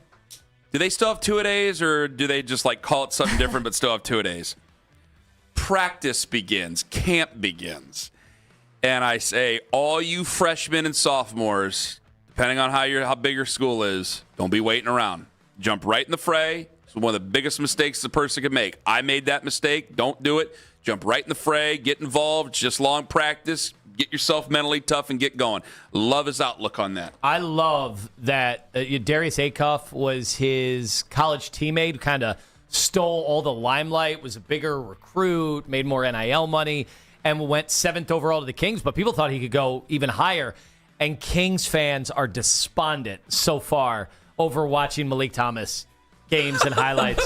They have assumed the worst. Just be Browns fans. The same amount of letters. Come on. Come on over. When was the last time we had a rookie kind of talk like this? Because I feel like we haven't had an 6 Browns letters is in the Browns. same as Kings. Damn it, there's You know 6. what? I figured he was right. I figured he had workshopped that. It. Damn it. Just be a Cleveland fan. That's the same amount of letters as Sacramento. Is it? Now I got to do that math. No, Mackenzie, it is not. Sacramento, I think, is a much longer name than Cleveland. I was never good at spelling. Clearly, I'm not good at counting letters. God, you're not good at this segment right now. Ken. He's talking about me, not you. Go ahead, okay. Mackenzie. But I was just saying, I can't remember the last time we had a rookie that spoke like this, or honestly, someone on our roster, with this much confidence and conviction. I don't know. I just like it out of him. It's awesome. What a find this could be. Fine young man. And look, I'm not trying to get carried away with Summer League stuff. Of course. I've learned my lessons from Summer Leagues past, but there seems to be a pretty good shot here. This kid is super, super talented and fearless. Sacramento Kings, Cleveland Browns, same amount of letters. You did it. Ding, ding, ding. You got to put the city name and the team name in there. That's what he meant. I won. Thank you, Owen. No, you saved me. I win. This is one of these stupid things where, Champions pose. 2 days later, you go, Champions pose. You bailed him out. No, except I did it 30 seconds later. You're such a loser. Up your nose with the rubber hose and a Champions pose. What is happening? The ESPYs were last night, and Kat was on the red carpet. Who? Carl Anthony Towns. There we go. Do you guys not like Kat? No. Well, first reference for our listeners. I apologize. Well, when we refer to Rookie Kat, mistake, we're, of course, talking about Milo or Yeah. God rest his whatever soul. the new one's called. I had a cat named Fat Cat, but neither here nor there. He was on the red carpet. Karl Anthony Towns was, giving his pitch for the Knicks being the best team this year. And, of course, he didn't forget to include a Kenny Atkinson diss. For us, with the playoff run that we had, how dominant it was. I mean, 6-point differential? I mean, 6 points. It was we lost by in the games that we did lose. 40-something days, 49 days, I believe, without losing in the game in the playoffs. I mean, that's my pitch for best team. You could pick up all the analytics and statistics you wanted, but analytically, we should win this one. Yeah. We should win this one analytically. Absolutely. I don't have a vote, but He wanted to make sure they got it. Because I don't think they got it. They didn't get it. Maybe we're past the Kenny Atkinson jokes. You know what? If they didn't universally understand where he was coming from on that. Maybe we're past him. I hope we are. It's just obnoxious at this point. That way, hold on. You hope for we are? a fact. Or do you think he deserves those jokes? I don't think he does. He doesn't? I don't. I mean, when a head coach of a basketball team says we should be winning, it does sound like a terrible excuse like you would have made in 5th grade. Okay, you have to admit. so sure, that series we can look back on and yeah, he took a little bit of heat, and rightfully so, but the Knicks won the championship. Like, why are you so focused on the conference finals? And a comment that the coach Well, made. I think he sees it that he can make fun of anybody since they won the title. Yeah, I just think maybe focus on the title that you won. And he's gonna rub it in a little bit more that they won the title, and Kenny Atkinson was saying that they should be up 2-1 in that series. Yeah, I think we're past it though. I think. Wait. You know for a fact his first media availability, especially after LeBron comes in, I wouldn't be surprised if LeBron jokes about it. And then maybe that's a way to sign off on the head coach. Be like, you know what? We're even busting his chops about it. We're all family now. We can get past That sounds wishful. Yeah, I don't know about that. Sounds wishful. Yesterday, Argentina with a comeback win over England in the FIFA World Cup semifinals, winning 2-1. They'll now go on to play Spain in that World Cup match on Sunday. Are you guys watching any of this? Well, I can tell you that, again, I found myself out and about, this time with the family. You seem to do that a lot, out and about. The entire restaurant/bar I know. was going nuts in the final 10 minutes of this match. And they're wearing their kits. They're wearing their kits. I have nothing against the people who enjoy it. Again, Ken I'm a doesn't even NASCAR know this fan. event is existing. He doesn't know. I'm He's not a soccer guy. Listen, I had a choice. I'm not I a had soccer choice. guy either, but I can't ignore it when it's everywhere around me. And Ken acts like it's nowhere around me. Had you not gone out for I'm dinner not sorry. yesterday, you wouldn't have known that Yeah, he game wouldn't was have known. No, I knew it was going on. No, you wouldn't Yeah, have. it's, No, you it's didn't. all over. You're so full of I crap. have You're the biggest liar No, ever. It's true. You wouldn't have known. The amount of people on my Instagram who have traveled, that I know who have traveled to these matches across the country. So I could. He's flexing his Instagram followers. There's no way I could possibly Old habits ignore die it. hard there. And it's the World Cup semifinals. It's kind of a big deal. Way more people will watch that match yesterday than watch the Super Bowl. How many people will watch Dark Side of the Ring episode 3 about TNA? At least one more in this room than You will better have watched believe that it. World Cup. There you go. Boom. Because that's what I decided to watch. I was following along on Twitter. I think Sunday more people in Cleveland are going to be watching the Pirates match up with the Guardians when Paul Skeens takes the mound. Now, that is a hell of an argument. I agree. Is that it, Mackenzie? That's it. That was about last night. Thank you very much.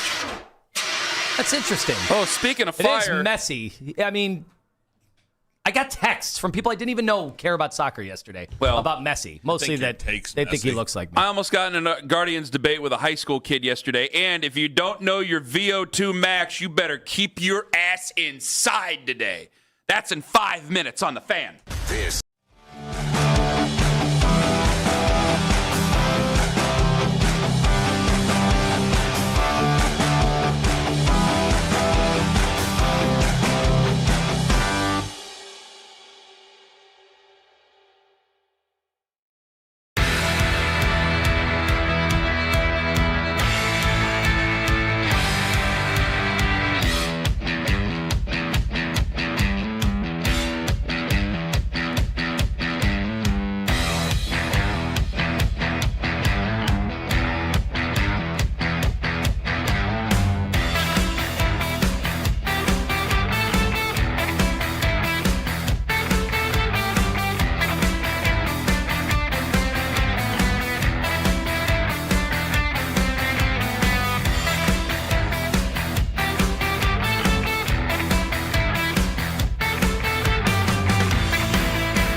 That's at 11 to midnight. All the best segments from all our shows and can always listen on the Odyssey app. Headline sports news every 20 minutes right here on 92.3 The Fan. From the University Hospital Sports Desk, I'm Jeff Thomas.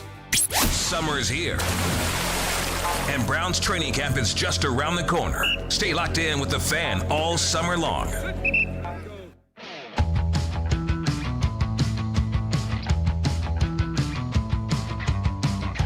What's VO2 max, Tone? Oh, Kenny, we had to go over this because this was top of mind with my wife today, especially given the air quality. Because let me share with the audience the text I got as people are eagerly anticipating. She says, I think I can run now. And then she goes, no, I can't. The AQI shot up to 250. What That's do all these things extremely mean? unhealthy. What's AQI? Air quality index. Yeah. Oh, okay. Yeah. AQI. All right, got that. And what's VO2 max again? The maximum amount of oxygen your body can utilize during intense exercise. So she can't run today. It's the best metric, the gold standard, Kenny, for assessing your cardiovascular fitness. And it's a great acronym, too. The whole region is hotbox today. This is really something else. Now, they say, according to you just told me that this isn't going to last as long as it did 3 years ago. Although I remember... Because it was off and on for like 3 weeks. Yes, and I remember, though, 3 years ago they acted like, oh, this will be gone, and then it just lingered. So is that the same mistake we're making today? I don't remember them saying this will be gone. I remember them saying, like, oh, this is going to stick around this summer, folks. It really did, I too. swear to you, yes. The AQI is not good, and if you go outside, like, it's smoky out. But it's a rich smokiness. You were so right earlier.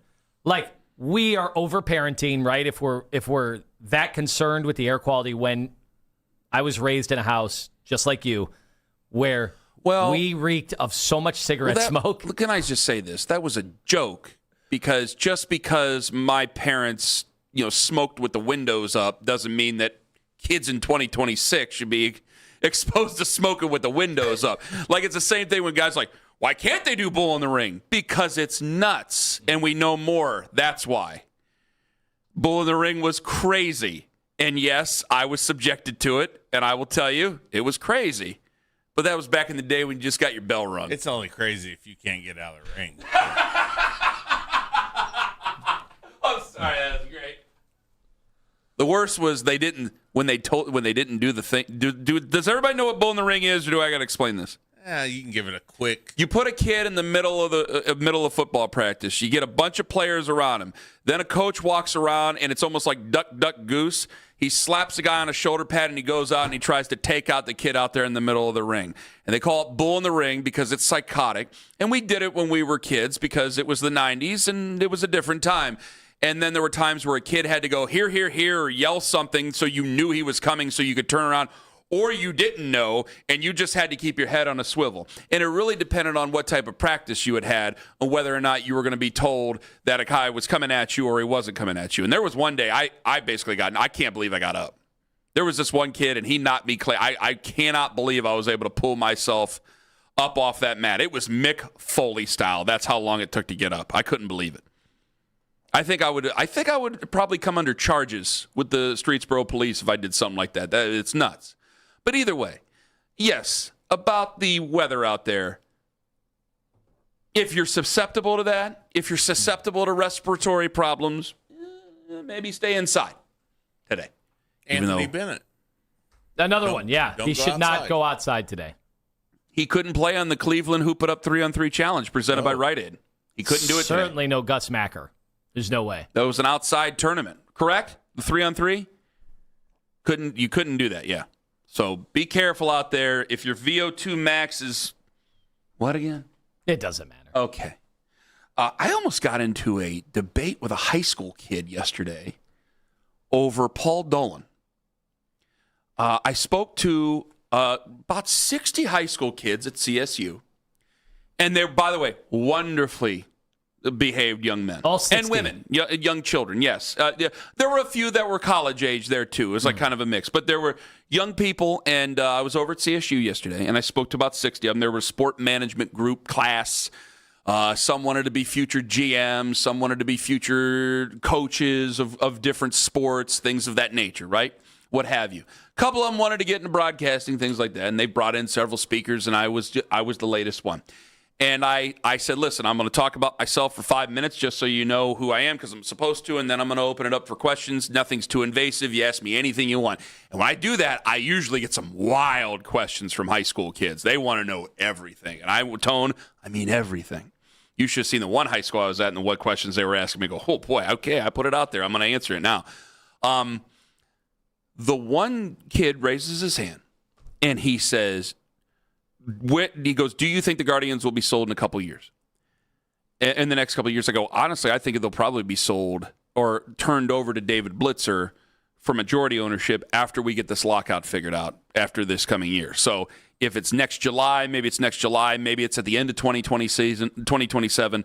I could see it happening within the next calendar year because of this lockout coming up. You probably want to fix a price and all that other stuff, right? And I went into it and I go, I know that people give Paul Dolan a lot of hell. And I started to explain why I actually think Paul Dolan is a better owner than what we give him credit for. I go, yes, his salary. And as I'm saying it, you can see the fire in this kid's eyes.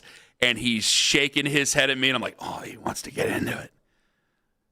Is it bad if I get into a debate with a 17-year-old kid as a 40-year-old man in front of his classmates? Is that a bad idea? Does it make me look bad? I don't know. There people become famous on the internet doing that. I started laughing, and I go, you don't agree with me, do you? He goes, absolutely not. I started laughing. I was like, well, let me explain it this way.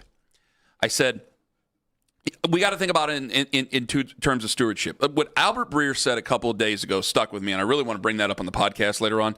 What Albert Breer said a couple days ago about big corporation, more groups, conglomerates buying football, baseball, basketball teams, sports teams, it resonated with me because we are a city that really is protective of our own. And even if a person's an outsider, they can be welcomed in, but they got to really put some skin in the game here. Like Dan Gilbert is a Detroit guy. I can't say nothing about Dan Gilbert being a bad owner. Now, I'm sure there's some bad basketball decisions he's been a part of, but when it comes to putting up your money, he's put it up. I do believe that Jimmy Haslam wants to win. I do believe he's made several very costly mistakes that have gotten in the way of that winning, mostly desperate. But when it comes to Paul Dolan, yeah, I think Paul Dolan wants to keep his team in the black. But I also know that Paul Dolan has worked with the city to maintain the high standard of the stadium, which it's a beautiful facility. You think about that stadium, I mean, it's over 30 years old. We're getting to a point here where most places, Atlanta's had 3 stadiums in the last 30 years. We've had 1, and it's still, I'll take it over basically any other place I've been to in Major League Baseball.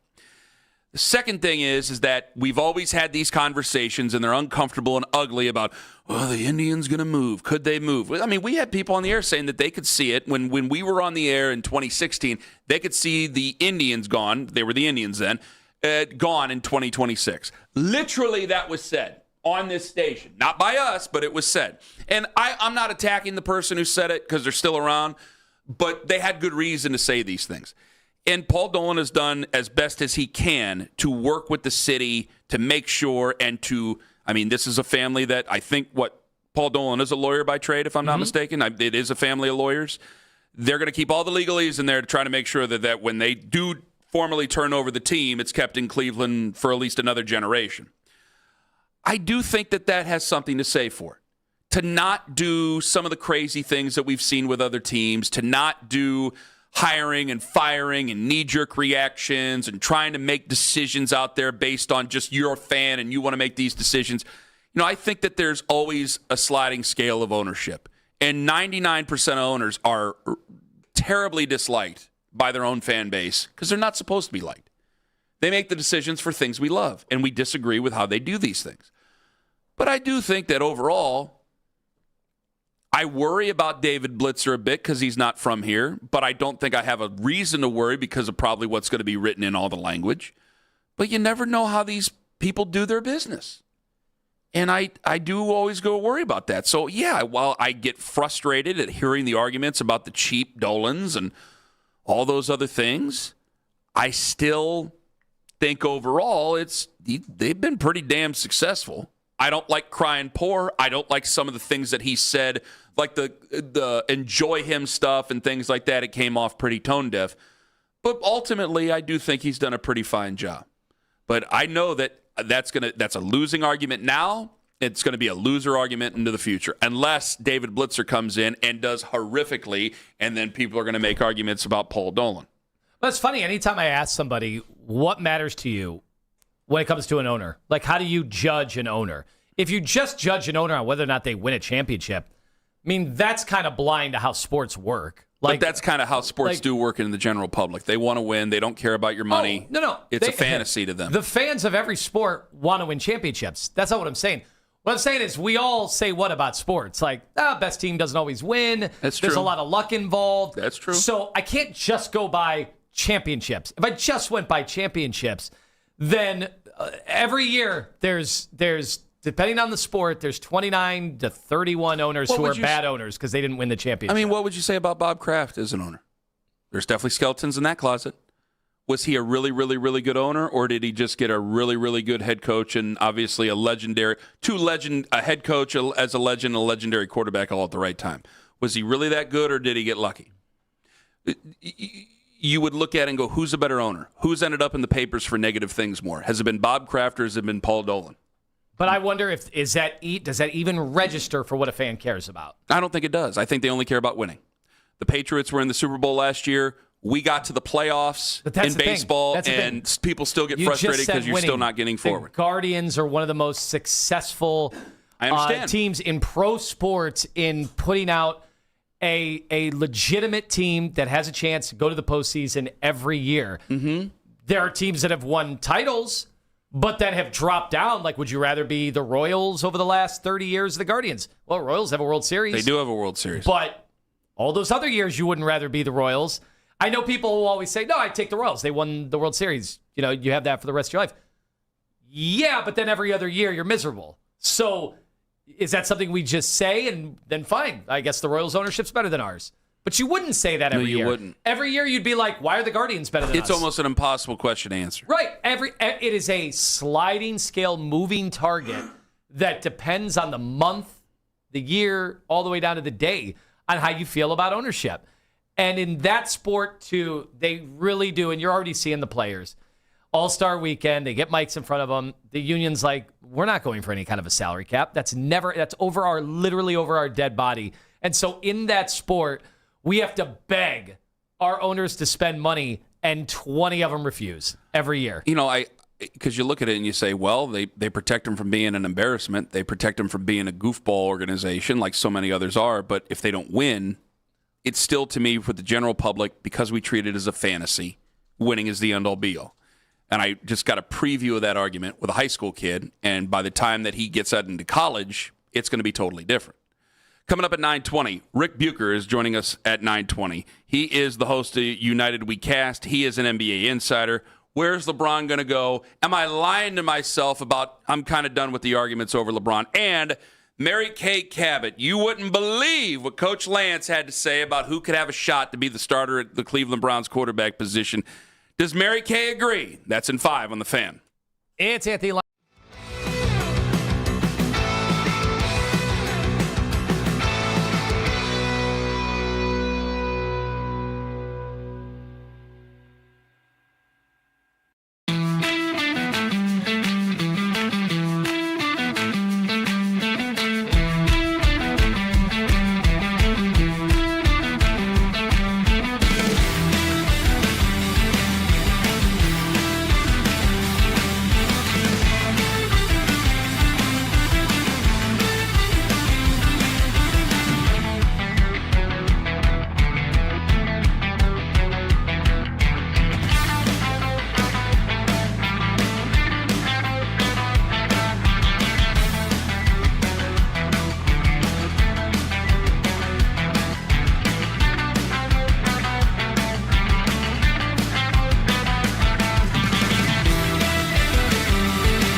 in convenient locations. Book your appointment today at ConsumerTire.com, your local tire and auto service experts.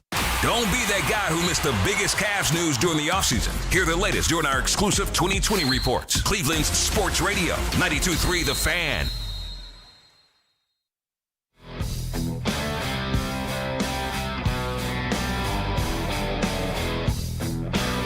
1 hour from now, Rick Bucher going to join us on the show, United We Cast. He's also an NBA insider. You know him, you've heard of him, and we'll talk about LeBron and whether or not I'm lying to myself because everybody says they are. I didn't even want to turn it into I'm trying to tell you guys the truth, and nobody wants to believe me. I do have a track record of being very emotional, so I can't blame the people who are saying that I'm a liar. That is a true statement. I get what you guys are feeling, but I'm telling you why that this is different coming up at 9 o'clock. I want to bring in Mary Kay Cabot. She is the Cleveland Browns writer. She's a Hall of Famer. She's from the Cleveland Plain Dealer and Cleveland.com. She joins us right now on the Wise Heart Right, We Make It Right, Call Kyle Right hotline. Mary Kay, what will ultimately decide who gets the starting job at quarterback for week 1 for this football team? It really is going to come down to who is going to give them the best chance to win. And it's going to be difficult to figure that out because until the lights are on, until you're getting sacked and hit and having to read the defenses and do all of those kinds of things in a live game, it's going to be really tricky to determine who gives them the best chance to win. But I think it's going to be an incredibly, incredibly lively training camp.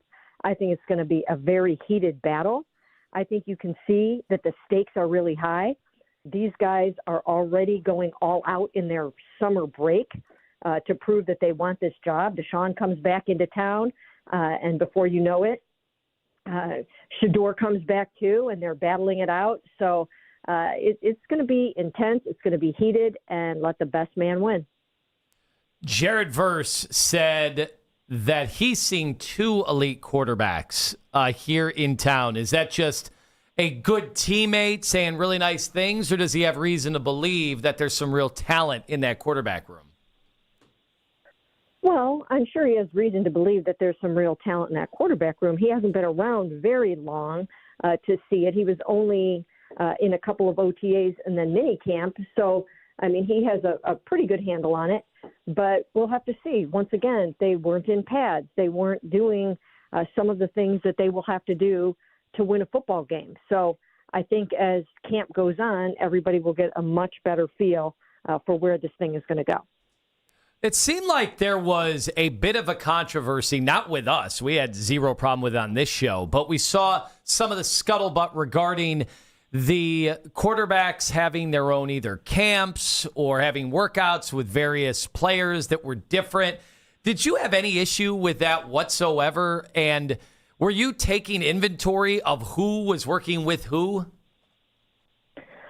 No, not really. I remember, of course, during minicamp when we asked Shador about it, he said they didn't want to do separate camps because it was divisive and things could get kind of weird that way, and he did not want that. So, no, not really necessarily taking inventory. These guys are going to get ready in the way they know how to get ready. And, what I do know is that Deshaun was hosting a camp down in South Florida. I think he's already done it, or he's doing it now or something. I'm not exactly sure about that. But no, I don't think too much needs to be read into that. Mary Kay Cabot joining us here on the Wise Heart Right, We Make It Right, Call Kyle Right hotline. Coach Riz on Twitter yesterday said he didn't want to discount Dylan Gabriel having a possibility to be the starting quarterback for the Cleveland Browns. I don't necessarily think he was talking about week 1. I don't even think we're going to make it to the end of camp that Dylan Gabriel is going to be a part of this team. I think he'll probably be traded. What's the future hold for him? Well, I think the future for Dylan Gabriel is to go out in this camp and prove that he deserves to be the third quarterback on this football team. And that will be his task. They will put 3 quarterbacks on the roster, and then they probably will have one on the practice squad as well.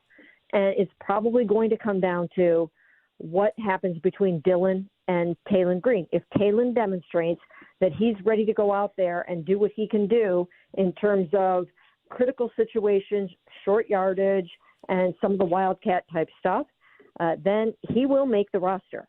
And in that scenario, Dylan Gabriel probably would have an opportunity to go somewhere else and see if he can get his career back on track with another football team. If Talen's not ready for that, then Dylan will have that chance to be the third quarterback, and they'll try to perhaps squeeze Talen onto the practice squad. Don't know if they could do that, but they might be able to do that.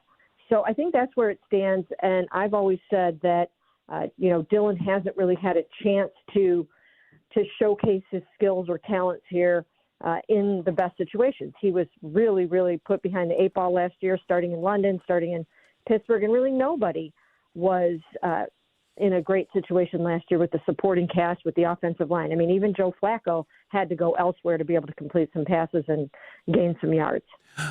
Who would start with the leg up between Taylen Green and Dylan Gabriel? Because we all believe it was Kevin Stefanski's choice, but there's a new head coach, but the same general manager's here. What does any of that matter? Who do you think would it just be Dylan Gabriel because he's got 2 years in the NFL instead of just starting off? In terms of becoming the third quarterback on the roster? Yes, ma'am. I think it has yet to play out. I think that Taylen is still learning. He hasn't had all that many opportunities to work with the starters or anything like that yet, and he won't get a lot of those. Neither will Dylan. But I think those two guys need to kind of battle it out and see who's ready for that number 3 role. I think if the season started tomorrow, I do think that it would probably be Dylan. But once again, Taylen did a really nice job, especially towards the end. He's coming on strong and coming up the learning curve, and then he's got to go quickly and show what he can do. And as I mentioned, in that regard, then you probably would listen to some offers for Dylan Gabriel. Mary Kay, we were talking about this earlier, and this show, I'd like to speak for Ken, maybe he disagrees. We don't really like the victimization thing of quarterbacks. Like, most Browns quarterbacks have not had a great setup over the years, since 1999. With that said, we've heard so much about Shedeur and what all the ways that the team held him back. What about Dylan Gabriel? Have we been fair to Dylan Gabriel? I mean, he loses his job because of a concussion. He gets booed by the fans at the end of the year when he dared come into a game in relief of Shedeur for a play or two. Like, that's not normal circumstances for a rookie. No, it's not at all. And I've been saying that pretty much all offseason, that Dylan Gabriel really got a raw deal last year. He was put in very, very trying circumstances. He's a much better quarterback than he's been given credit for. And I do think he's one of those guys that will be around this league for a while. And maybe primarily as a backup, but when he gets his opportunities, he will be ready. And the thing about Dylan with the Browns right now is he's just not going to get any of those chances really to show that he can be other than right now the third quarterback on this roster. He's not going to get them. They don't have those chances. They are not conducting a three-way quarterback competition. This is a two-way quarterback competition. He's going to get the scraps, and Taylen Green is going to get the scraps. But I think there's more to Dylan Gabriel than he was able to show last year, and I do think that people are way too hard on him. Well, if we have 4 quarterbacks in this camp, what's going to show me that we're different at all, or is this also going to be another disaster like last year? Well, once again, it's not a 4-way competition, and I don't think that they're going to be spending as much time on the other 2 guys as they will with Deshaun Watson and Shedeur Sanders. They can't. They don't have that luxury of being able to do that. I mean, they will get their reps, but they're certainly not going to be getting their reps with the first team. Maybe a couple here and there, and with Taylen, you have to throw him in there if you actually want to use him in those ways we talked about. You're going to have to give him some of those reps occasionally here and there. Now, the place where they can make their hay will be in the preseason games. I do think that both Deshaun and Shedeur will play in those preseason games, but Dylan and Taylen will have an opportunity to finish out those games, and that's where they can showcase their skills. Last night at the ESPYs, there seemed to be a nice moment between Myles Garrett and Shedeur Sanders. I don't know, was Shedeur up for any awards or anything? I don't know. I didn't watch it. Why would I watch that? They had a nice moment there that was captured by, I think, Shedeur's video team. Do you think, Mary Kay, if Shedeur had played better, that Myles Garrett is still a Cleveland Brown today? Oh, that's hard to say, because I think that Myles was going for something more than a quarterback playing better than he played last year. Myles was going for the bright lights in the big city and a chance at the Super Bowl and all of those kinds of things. And I still don't think that was going to be enough to make him want to stay here. Why'd you ask that question? Ken seems irritated with me, Mary Kay, for asking that question. Because I'm not going to bog it down. I'll bring it up later. I heard Lance Reisland. Sorry, I was looking at draft stuff too. Lance Reisland said that he could see Jerry Jeudy having a big season. Nick Wilson said he could see Jerry Jeudy not making the team. What type of season do you think we could get out of Jerry Jeudy? Making those one-handed grabs. Those are very different opinions of Jerry Jeudy right there, Mary Kay, on this station. Well, I really do think it's an opportunity for Jerry to rebound. He did not fare well with all the lack of continuity last year and everything that was going on at quarterback. He's working really, really hard this offseason. He seems rejuvenated, but it's going to come down to the quarterback play. He's going to get his chances. He's still going to be the number one receiver, or at least he's going to start out the season as the number one wideout. So he'll have an opportunity to go out there and have that 1,000-yard season again and have that Pro Bowl season again, and it will be interesting. He and Shedeur Sanders did not have chemistry on the field last year. They just did not. We all saw it. There were times where they even argued, and we could see that captured on film. So those two guys, if Shedeur wins the job, they have to make sure that they have their act together. And if Deshaun wins the job, then they have to find some chemistry, and I think they've already been doing that, those two.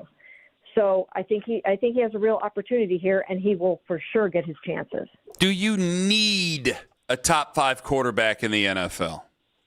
No, you don't need a top 5 quarterback. Whoa! Wow. Okay, go ahead, Mary Kay. If you have a good enough defense and you have a good enough supporting cast, then you can have I would say a top 15 quarterback and still challenge for the playoffs. Now, ideally, of course, you would want a top 5 quarterback, but you can still get the job done. They're just going to have to make sure that they don't have too much of a defensive drop-off this year with Miles gone, because that's when you can get away with a top 12, 13, 14 QB.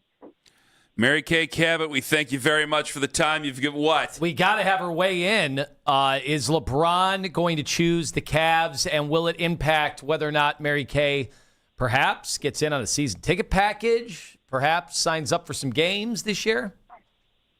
Already in on a season ticket package. Whoa!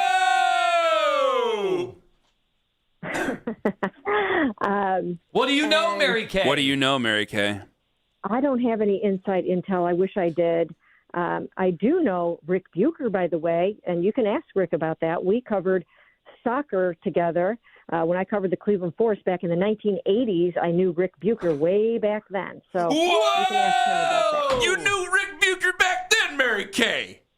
I knew him when. Yes, I did. This has been a wild-ass interview. All right, Mary Kay, thank you very much. Well, I'm going to spill my coffee again, second straight day. Mary Kay, thank you very much for the time. We wish you all the best. We'll talk to you next week. Sounds good. Thanks, guys. Out freaking standing. Mary Kay Cabot on the Wise Heart Right, We Make It Right, Call Kyle Wright hotline. Do you have your head up your ass when you asked her that question? What do you mean? About Miles and Shedeur? Yeah. You know the answer to that. I don't. That's why I asked Mary Kay. Yes, you do. I You're wanted just being her perspective. Silly. All right. That and history would show I'm lying. I cannot tell you enough. I'm telling you the truth at 9 o'clock on The Fan. It's Anthony Lima for Expert Renovations right here in Northeast Ohio. Nobody does it better than Justin, a CEO over at Expert.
reaction a part of our shows. Powered by Scheiben Jewelers, Cleveland's premier jewelry store.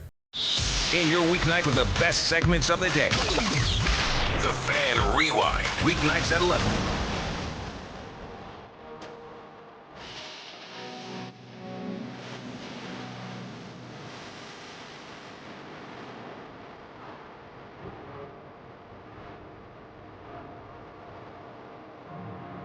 Why would you even bother asking such a stupid question?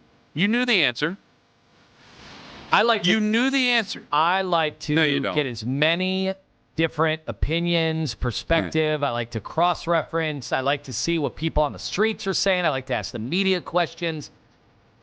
I'm a curious individual, Ken, and I like to think that translates to the marketplace of ideas. And that's very important to me as a journalist and a commentator. All right, we have the question and we have the answer. This is from our interview with Mary Kay Cabot about 10 minutes ago. Hit it.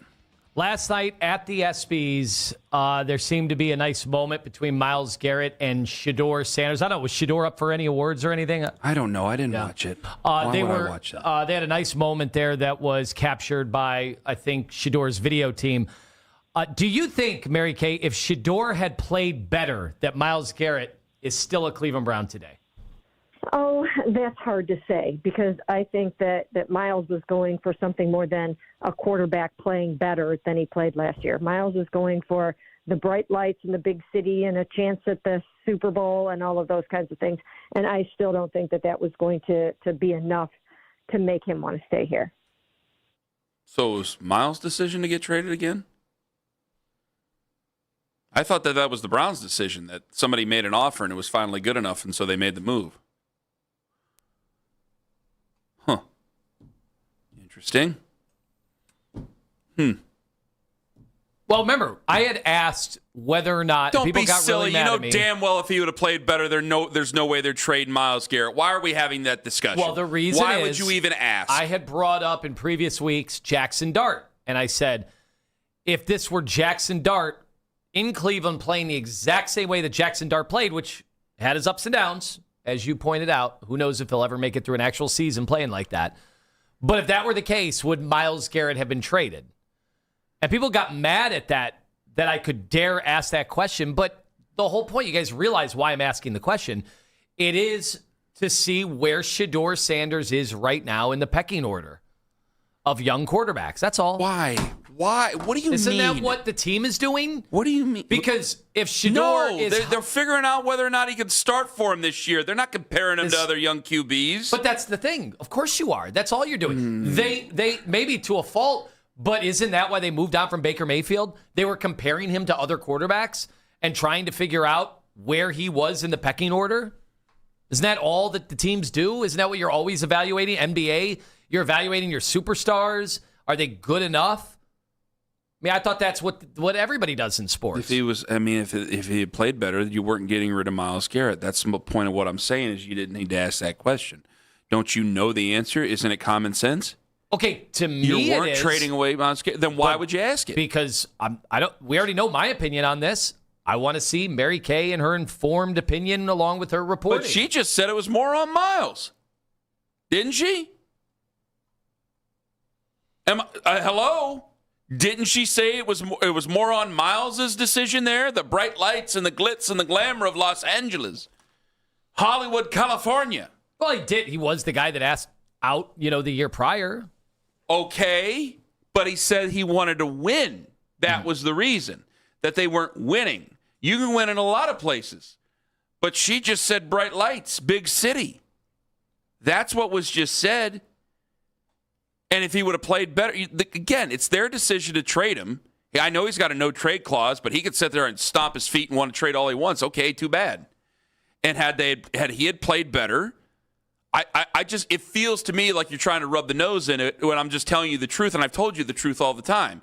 That, had they had a better quarterback situation, we're not talking about trading away Myles Garrett. You don't trade away the best player on defense and the best player that's ever played defense for your franchise if you think you got to look at it. That's what. If you want me to be on the record and just you want the Shedeur fans to go after me, like I think there's plenty of people who like Shedeur Sanders who would understand that if they have common sense. Are there? I don't know who you talk to every single day on your internet thing. So I can't be with you every hour of the day. I know what my mentions say. I know what our calls say. I don't deal with it.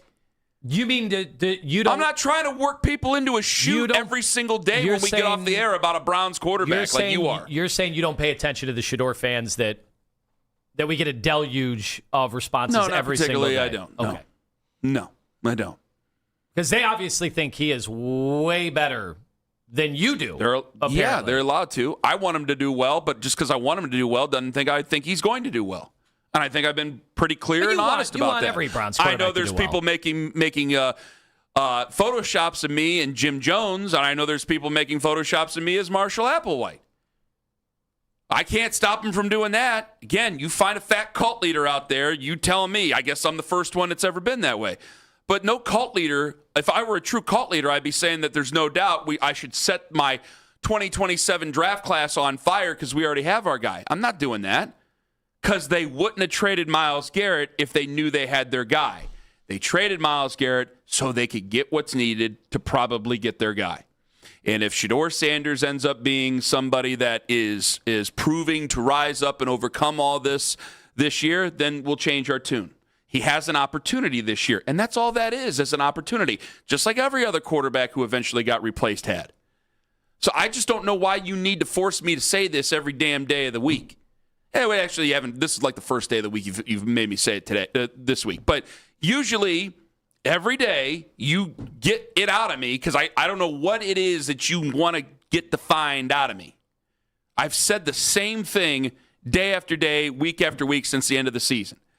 If they're trading away Myles Garrett, they're telling you what they think of their quarterback situation. Just like when the Rams are trading for Myles Garrett, they're telling everybody what they already know about their quarterback situation. This isn't hard. Why is this hard? I don't think it's hard at all. You're making it hard. I think I'm just asking people questions and seeing their responses. And clearly you disagree with Mary Kay. So how is it a bad question if it elicited a different response? What do I disagree about Mary Kay with? Well, who's responsible for the Myles trade. That's different. I'm intrigued by that because I was to understand that this was a Browns decision where they finally got something that was really, really good and they decided, okay, we can move on from Myles Garrett, especially after the June 1st and everything like that. That's what was said. I understand he asked for it last year, but I didn't hear anything about him asking for it this year. We got to be public about all this and go on public record. So him wanting bright lights in the big city and all that, that's new, Tone. Here they come. 216-474-0092. And did you figure out, did Shador, was he nominated for something or what was he? I did not see him. Who's watching the list of I didn't winners. watch it. Of course we didn't watch the ESPYs. Yeah. I haven't watched the ESPYs. I'm pleading so I was 12 years old. I watched a lot of it this morning. I watched it when Shane Gillis hosted, at least a monologue. I didn't even know Shane Gillis. I haven't probably watched it since Norm Macdonald. I watched the monologue this morning. Was it good? It was Marcelo? Yeah. John Carroll's own? Really? And you said the Savannah Bananas did a dance routine. They opened it up, yeah. And not the party animals. Boy, they are Party animals were not there. I tell you what, they are in for. I think they were at the Tonys. When they have that lockout, they are in for a windfall, them Bananas.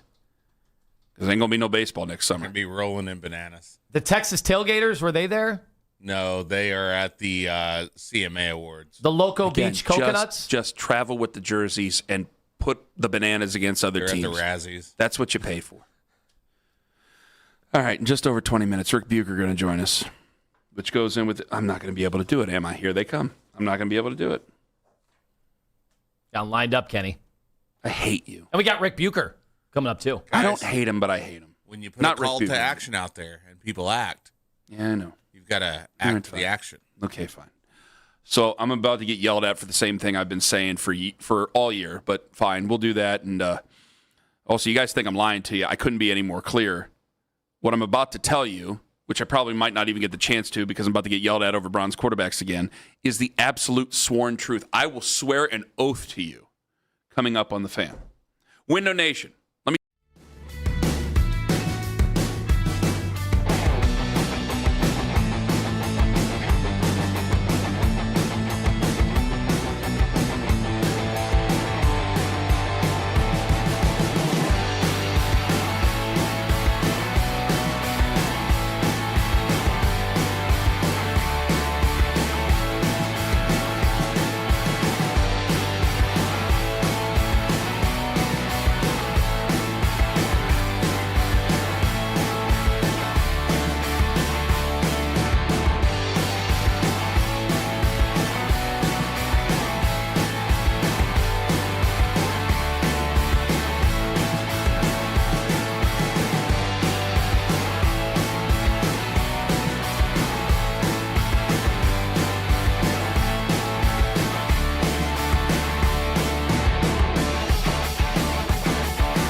Odyssey app for all today's headline segments. Headline sports news every 20 minutes right here on 92.3 The Fan. From the University Hospital Sports Desk, I'm Jeff Thomas.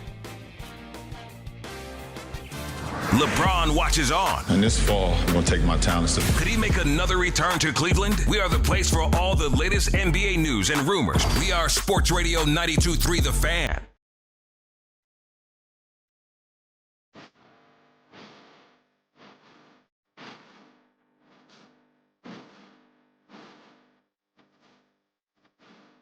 I hope you're happy. What's the problem? Well, they're going to come in and you got it out of me. Because I think you just want me to deal with what you deal with. But I don't. See, the difference between you and me is I respect people and their feelings. You don't. You just want to get people worked into a shoot. And I take this job immensely seriously. No, you don't. No, he doesn't. What? That's how you really see him? As what? Somebody that's just trying to get people worked up. I always thought he was giving honest opinions. No, about this, I think this in particular, I think when you ask such a silly question like that, then yeah, that's silly. By the way, what question was that? No, go ahead and hit it. Last night at the ESPYs, there seemed to be a nice moment between Myles Garrett and Shedeur Sanders. I don't know, was Shedeur up for any awards or anything? I don't know. I didn't watch it. They had a nice moment there that was captured by, I think, Shedeur's video team. Do you think, Mary Kay, if Shedeur had played better, that Myles Garrett is still a Cleveland Brown today? Oh, that's hard to say because I think that Myles was going for something more than a quarterback playing better than he played last year. Myles was going for the bright lights in the big city and a chance at the Super Bowl and all of those kinds of things. And I still don't think that was going to be enough to make him want to stay here. Yeah, lots of people want to be in the bright lights in the big city. And had things gone better, he would still be here because they would have a closer answer to their quarterback. But things didn't go well for anybody playing the position, and I can make every excuse in the world or I can tell everybody the truth. You wanted another first-round pick? You got another first-round pick. Why do they want first-round picks? Well, because they want to draft another defensive lineman? Don't insult the listener's intelligence. That's why I'm agitated with you over this. I do have the awards from last night. Now, best play Stop. went to... No one cares. They don't care. I'm going to go to the phones. I'm not... No, you don't. You don't care. Don't listen. Best play went to OG Anunoby for the New York Knicks. Yeah, I remember that. Now, I wondered if Shedeur got nominated for that one throw he had against Tennessee, but he was not. So I hope he uses that as motivation. Just don't do the Jason Lloyd come in here and act like a martyr because your mentions are all nasty after you do this. At least give me that courtesy. Could you not? Thank you. You got that? Now, is he going to be up for Best Comeback Athlete next year? Because that went to Christian McCaffrey of the 49ers. They have Best Athlete with Disability. He is not up for that one. Best NFL Player went to Myles Garrett. Shohei Ohtani won Best MLB Player. Well, technically, being a teammate of the guy who won it. These are the categories? Yeah. Did you guys see Mike Tyson had no idea who Shohei Ohtani was? He thought it was a girl. I did see that. You thought Shohei Ohtani was a woman? Yes. I mean, Mike Tyson is still bigger in this country than Shohei Ohtani is, right? Yeah. Yeah. Yeah. Yeah. Yeah. Yeah. Yeah. Mackenzie, who's bigger, Shohei Ohtani or Mike Tyson? That's the fans. I don't know. I think Mike Tyson right now. That's an answer. Maurice in the Bay Area, who's the bigger figure in American sports right now, Mike Tyson or Shohei Ohtani? Shohei. All right, stay there, Maurice. Larry in Cleveland, who's the bigger figure in... You know me, man. Larry. They call it Larry the Motivator. Larry. Hey, you guys, how you doing, man? Like to say, man. Hey, no. You got to answer a question. Yes, sir. Who's the bigger figure in American sports? Is it right now, as of 9:07 this morning? Who is the bigger figure in American sports, Mike Tyson or Shohei Ohtani? Shohei Ohtani. Okay, that's two. I'm going to give it to running away with the tie goes to the listeners. All right, now I'm going to get back to Maurice, and I want him to yell at you. Go ahead, Maurice. No, man, I ain't going to yell at y'all. ain't gonna yell at you either. No, Well, then why did I take your call? I want you to yell at Anthony. Because, man, at the end of the day, we have decent conversations. He's insulting your intelligence, Maurice. I know you're a Shador guy. You know what he's doing here. You should tell him he's an insult. No, I mean, at the end of the day, Miles is going to leave regardless. It's not about your quarterback situation. No, he wasn't. Was he going to do quit the game of football? He wasn't going anywhere. No, he wasn't. But he was going to go to a team regardless. They probably had a handshake deal last year. So wait, if they went to the playoffs, where did you get a handshake deal from? You can't just make things up out of thin air, Maurice.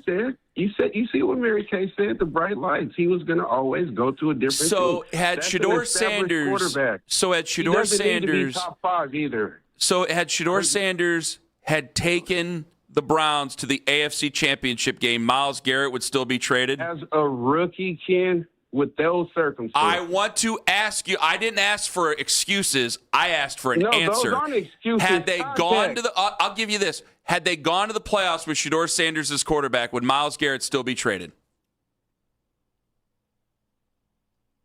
Yes. Nope, he's lying to himself. He's lying to himself. Come on. Can't do it. Come on. Nope. Hey, I want honesty and integrity on this show. That's what Anthony has given us all day. He knew it. He knew the answer, and he should have just said no, but he said yes. Guys, there's beauty in admitting you're wrong. I don't want you to do it too soon, but there's beauty in admitting you're wrong. I'm telling you, that's the one thing our business doesn't have. Nobody wants to admit they're wrong. I've done it several times. It's a beautiful thing. I had to do only like 40% admitted. Exactly. But the Michigan thing, I admitted I was wrong the next day. And there were plenty of people going, yeah, that one got away from you. There were plenty of people that still told me to go bleep myself. But there was coach's infidelity? No, I was right about that. That Ward Manuel knew about that? Yeah, that's a champion's pose on that one. Thanks, Dan Wetzel. All right, can I get to this? Go ahead.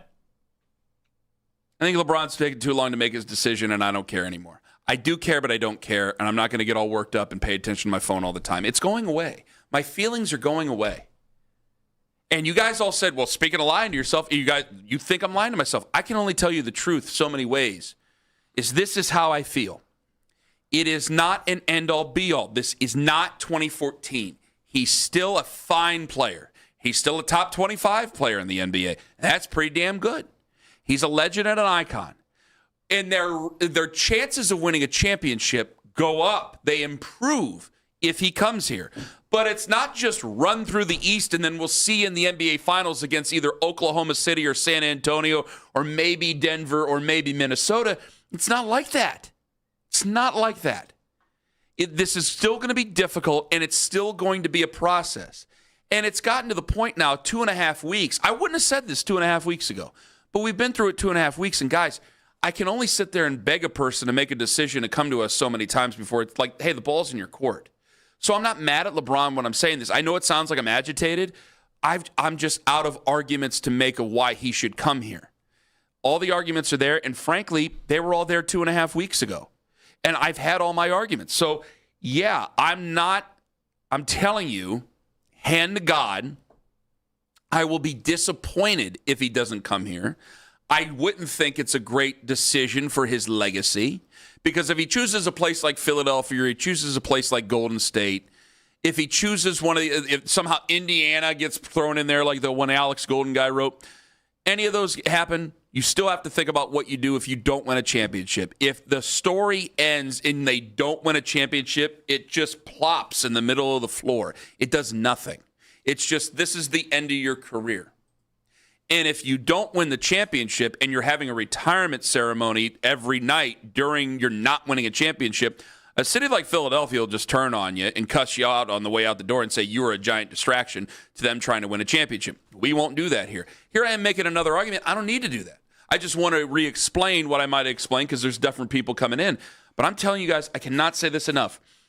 Everything's been done. At some point, you just have to accept that he'll make his decision, and I'm going to have to live with his decision.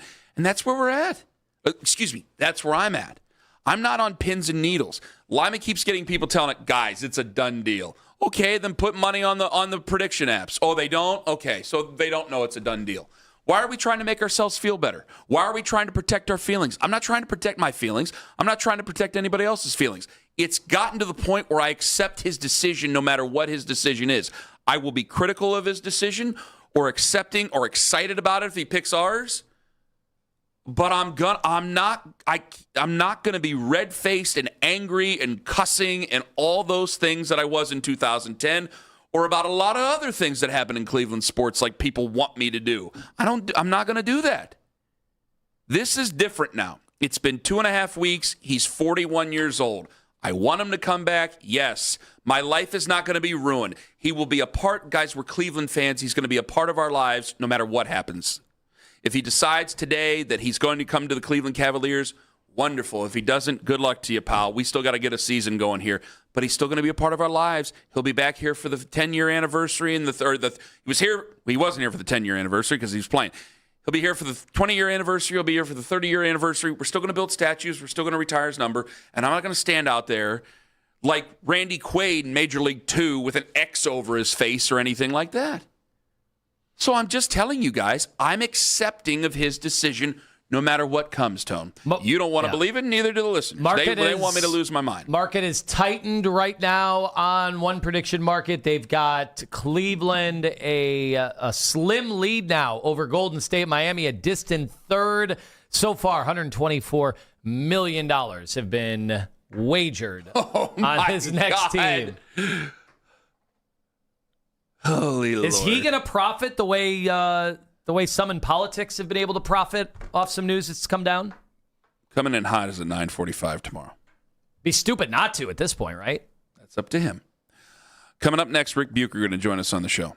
Does he think I'm lying to myself? And where does he think LeBron's going to go? Ken Carman, Tone Master General on The Fan. If you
players at 400 par, 6 players right now at 300, including the defending champion, Scotty Scheffler. Listen to The Fan and Rewind weeknights 11 to midnight. All the best segments from all our shows, and can always listen on the Odyssey app. Headline sports news every 20 minutes right here on 92.3 The Fan. From the University Hospital Sports Desk, I'm Jeff Thomas.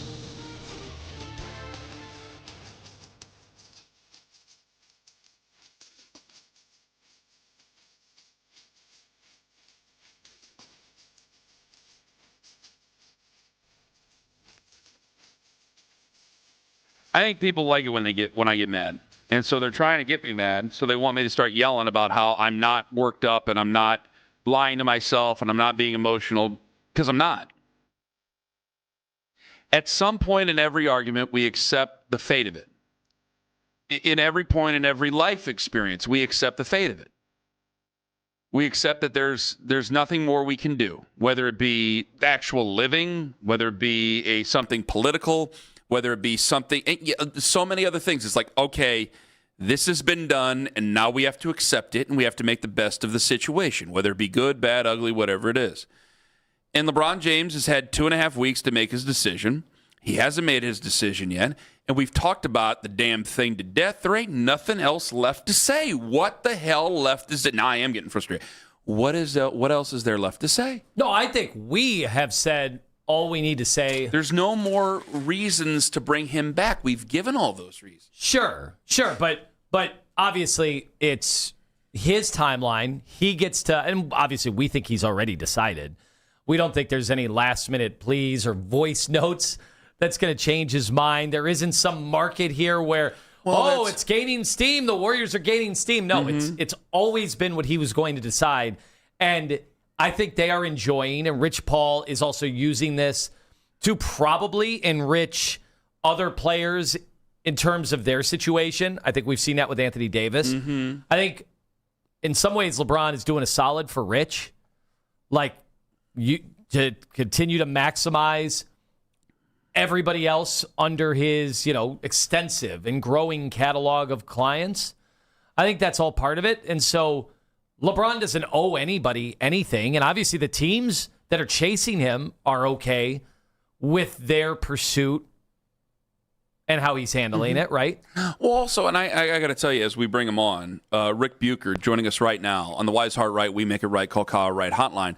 And there was a clip of Rick, and it was last week, so I hope I'm saying this right, Rick, where you had said, the market is not as in demand of LeBron as maybe LeBron would like it to be. And I think that might be part of why this is taking so long. Rick, did I get that right on that quote, or can you correct me and steer me in the right direction if not?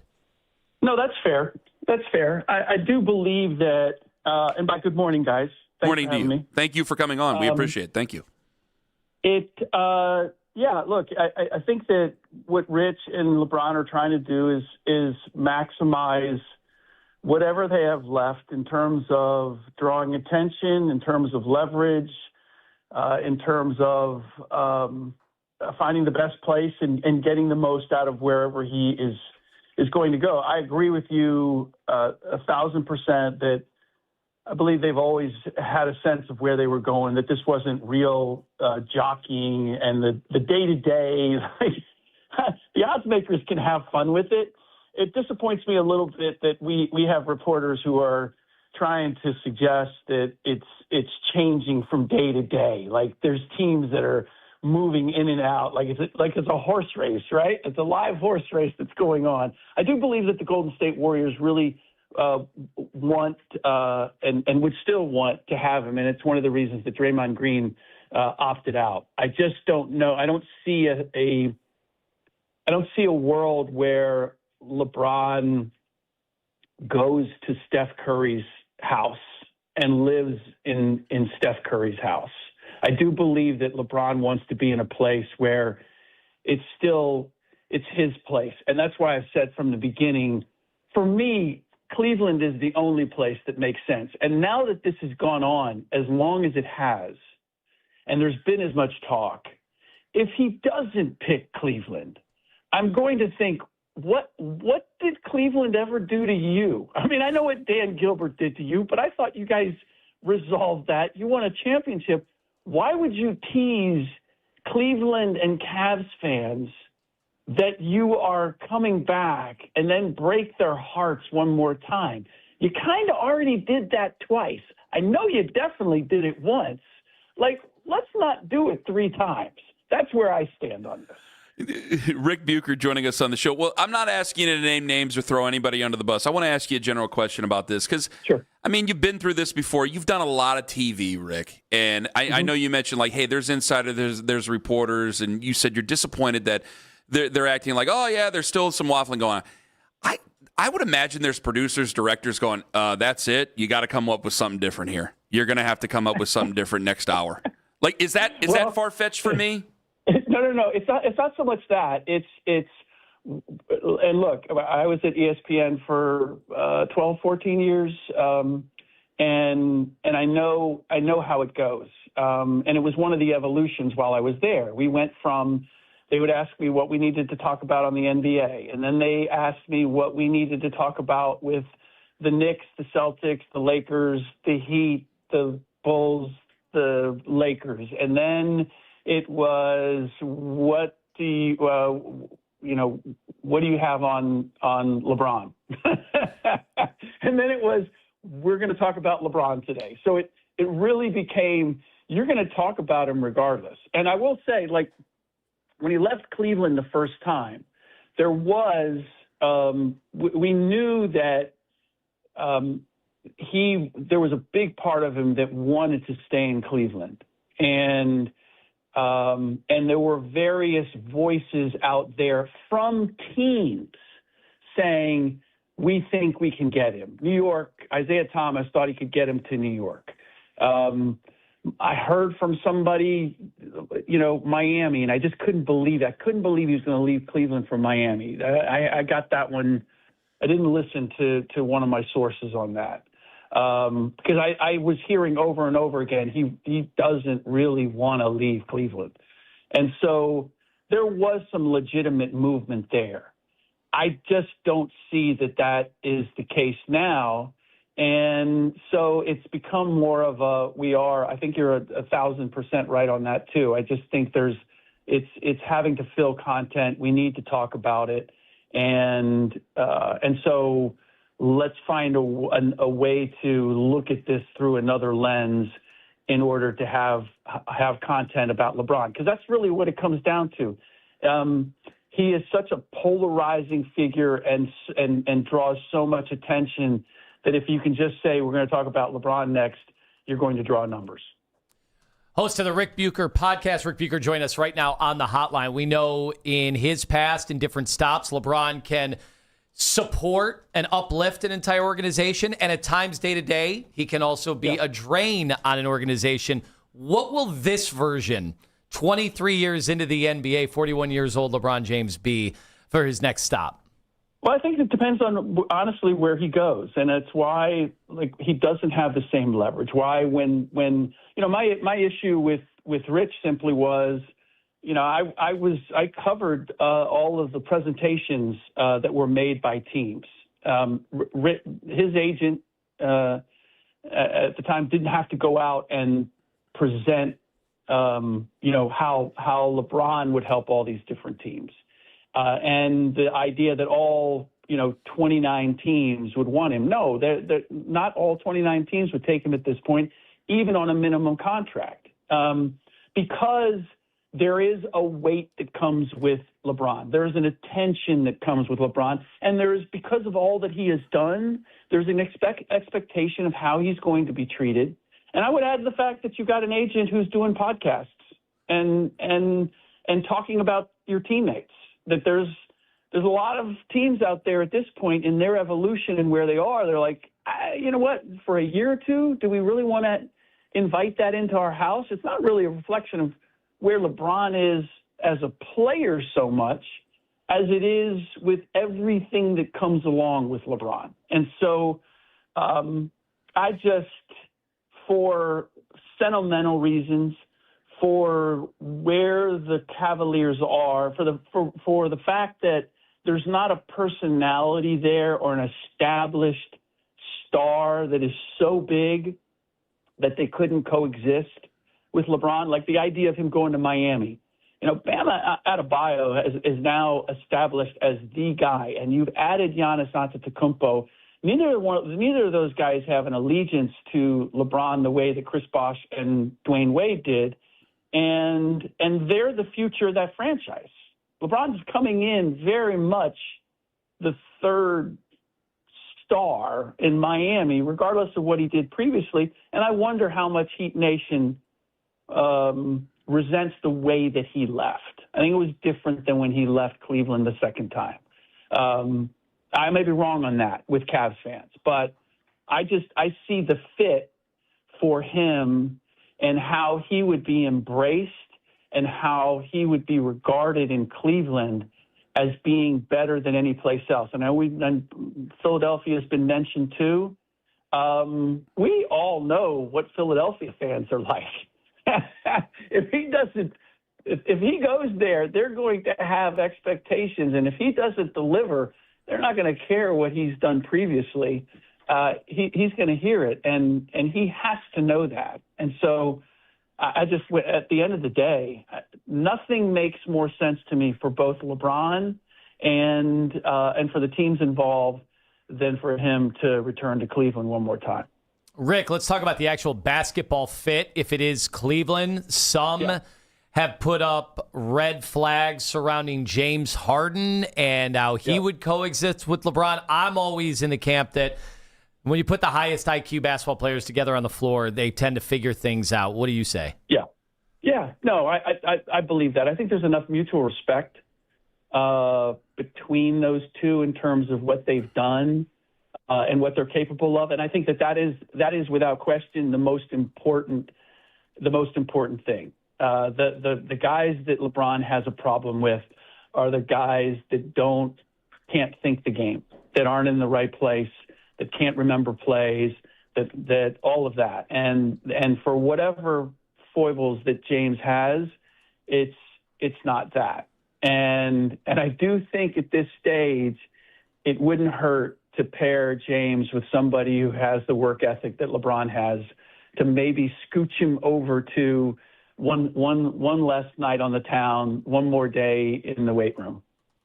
Can I ask you, Rick, you followed obviously the Kobe years and how he was able to stay in unbelievable basketball shape up until the injury. And now LeBron has blown past what anybody would have ever thought somebody physically could play at this high of a level. What is it about LeBron and his ability to be durable and also be in just basketball shape this far into his life?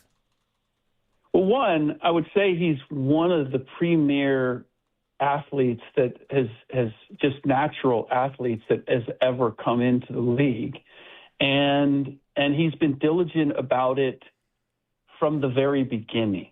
There's a lot of guys that come into the league and they live off of their athleticism, and then they have an injury and they start to take their conditioning and their preparation seriously.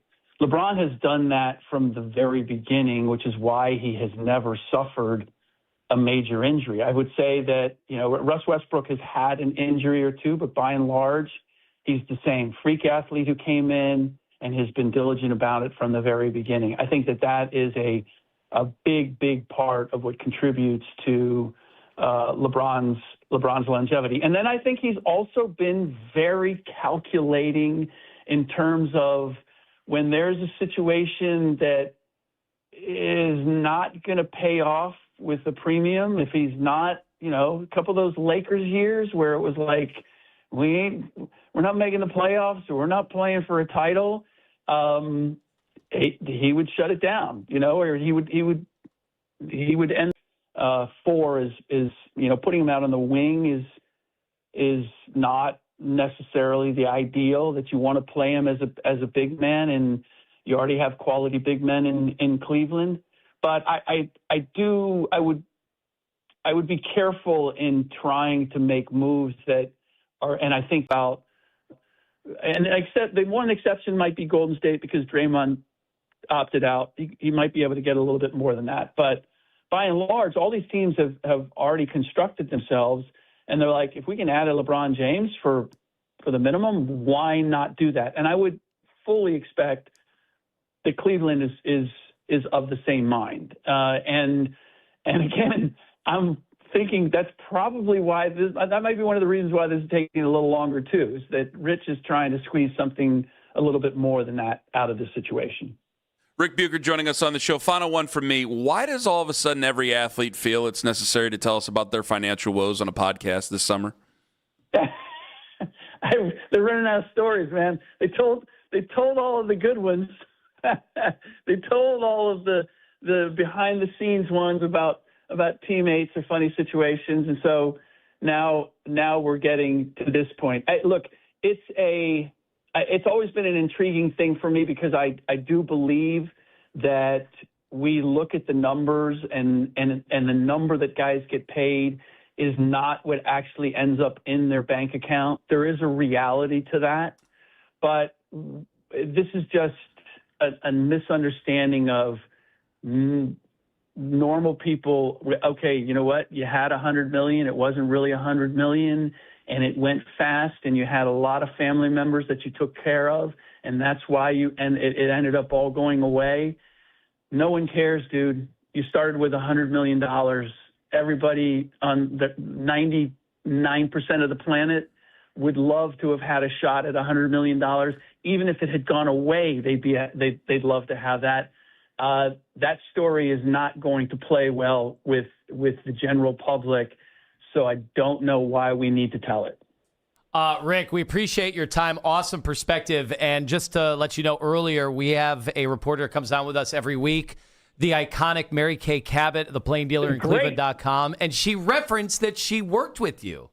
Yeah, we sort of worked with, we both covered indoor soccer way back in the day. And then I had a short stint as a 49ers beat writer. So we probably crossed paths when it came to that too. But Mary Kay Cabot, legend in a multiple ways. And I will say she was just as good. You knew when she was covering the Cleveland Crunch, I believe it was, when she was covering indoor soccer, you knew she was going to be a great reporter and have a long career back then.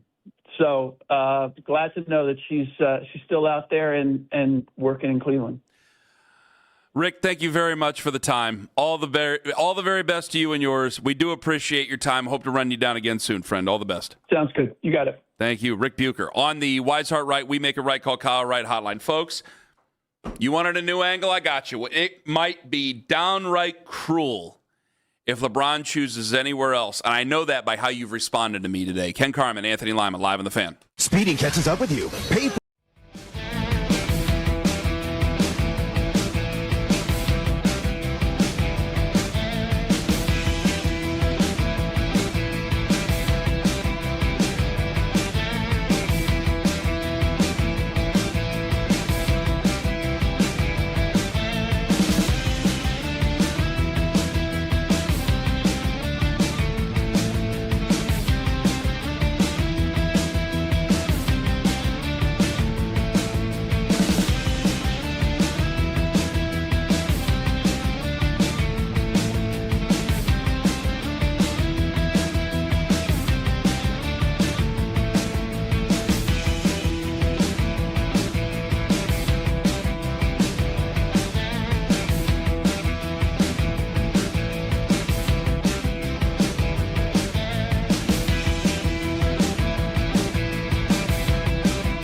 been as much talk.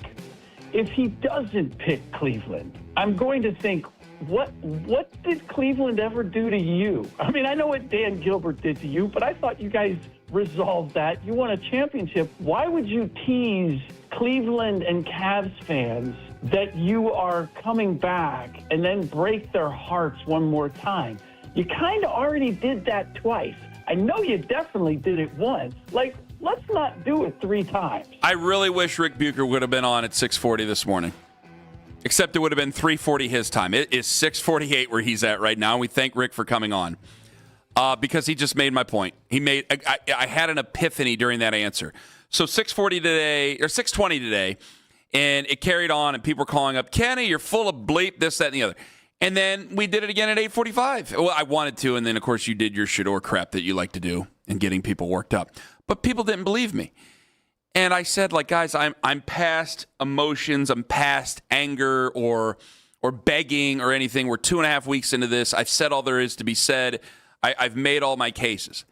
And plenty of people said they don't believe me, and I'm lying to myself. Not that I'm lying to them, but I'm lying to myself. And that if he doesn't pick here, I'm going to lose my mind, all that. So I read it, we heard it, the whole thing. Go back and listen, 923thefan.com. You can use the free rewind feature, which is absolutely free on the Odyssey app. It's powered by Integrated Restoration, your local experts in water, fire, and storm disaster restoration. And I realized something while Rick was talking to us, is that 95% of the time, when it comes to emotion, I feel the same way Cleveland fans do, emotionally. Now, sometimes with reason, it's like, I got to tell them bad news that they're going to have to just accept. But when it comes to emotions, I feel the same way. And I think people know that, and I think they're feeling that way. And when Rick Bucher says, it's gotten to the point, quote, that he would feel like, what did Cleveland ever do to you? Like, I think it would feel cruel to some people if he doesn't pick Cleveland. Because we are the only fan base checking phones, calling each other, asking each other, writing these things, calling in, asking us, finding different things, hoping, dreaming of what the team could be if he comes back, the moment it could be where he comes back. I'm really not seeing the same type of effort from other fan bases. I think in Philadelphia they have this weird confidence that he's going to be there. I think in Miami, I haven't heard. I mean, there's been some weirdos on the internet, but I think they're just trying to get us to respond to them, and I'm not going to do it. So that's whatever. I'm not seeing the actual hope from the other fan bases the way we do. And this is where I think Rick Bucher's right. There is not the type of market for him the way there used to be, because you can't pay him all that money because he's only going to be there 1 or 2 years, probably just one, wherever he goes. He's not the same player as he used to be, and it's not a guarantee that they're going to go to the finals no matter where he picks. And that's not a knock on him being on his history of 23 great seasons in the NBA. It's just a simple fact he's 41 years old. And when you add in the playoffs, he's basically played 27 seasons in the NBA. Being honest, I think it's probably a little jarring that I'm still not, oh my God, where's it going to go? Can we make another case? Going to make another case?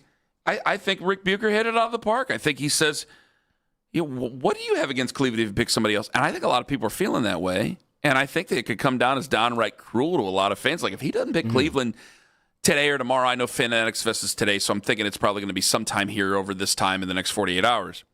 If he doesn't pick Cleveland, I think we're going to have a lot of fans calling in. They're going to be really mad, really agitated. That they got their hopes up, think so. That the prodigal son returns, and he didn't return. And while I'm not going to be mad, I think they're going to be really mad. And my God, I'll tell you this. I'm very reactionary to fans. I'll shut up after I say this. I'm very reactionary to fans. If they're sad, it might make me mad. People are saying he's going to get booed on his return to Cleveland. Oh, that's interesting. If he goes to Golden I got to write State. that down as a possibility if he ever doesn't pick us now. And man, in his last game ever in Cleveland, unless they went to the NBA Finals and we also went to the NBA Finals, I find it hard to believe, but we did talk earlier in the show about the level of Cleveland fans and the people we have booed over the years. No, we've booed a lot of them. Our own players. No, they're not going to boo him.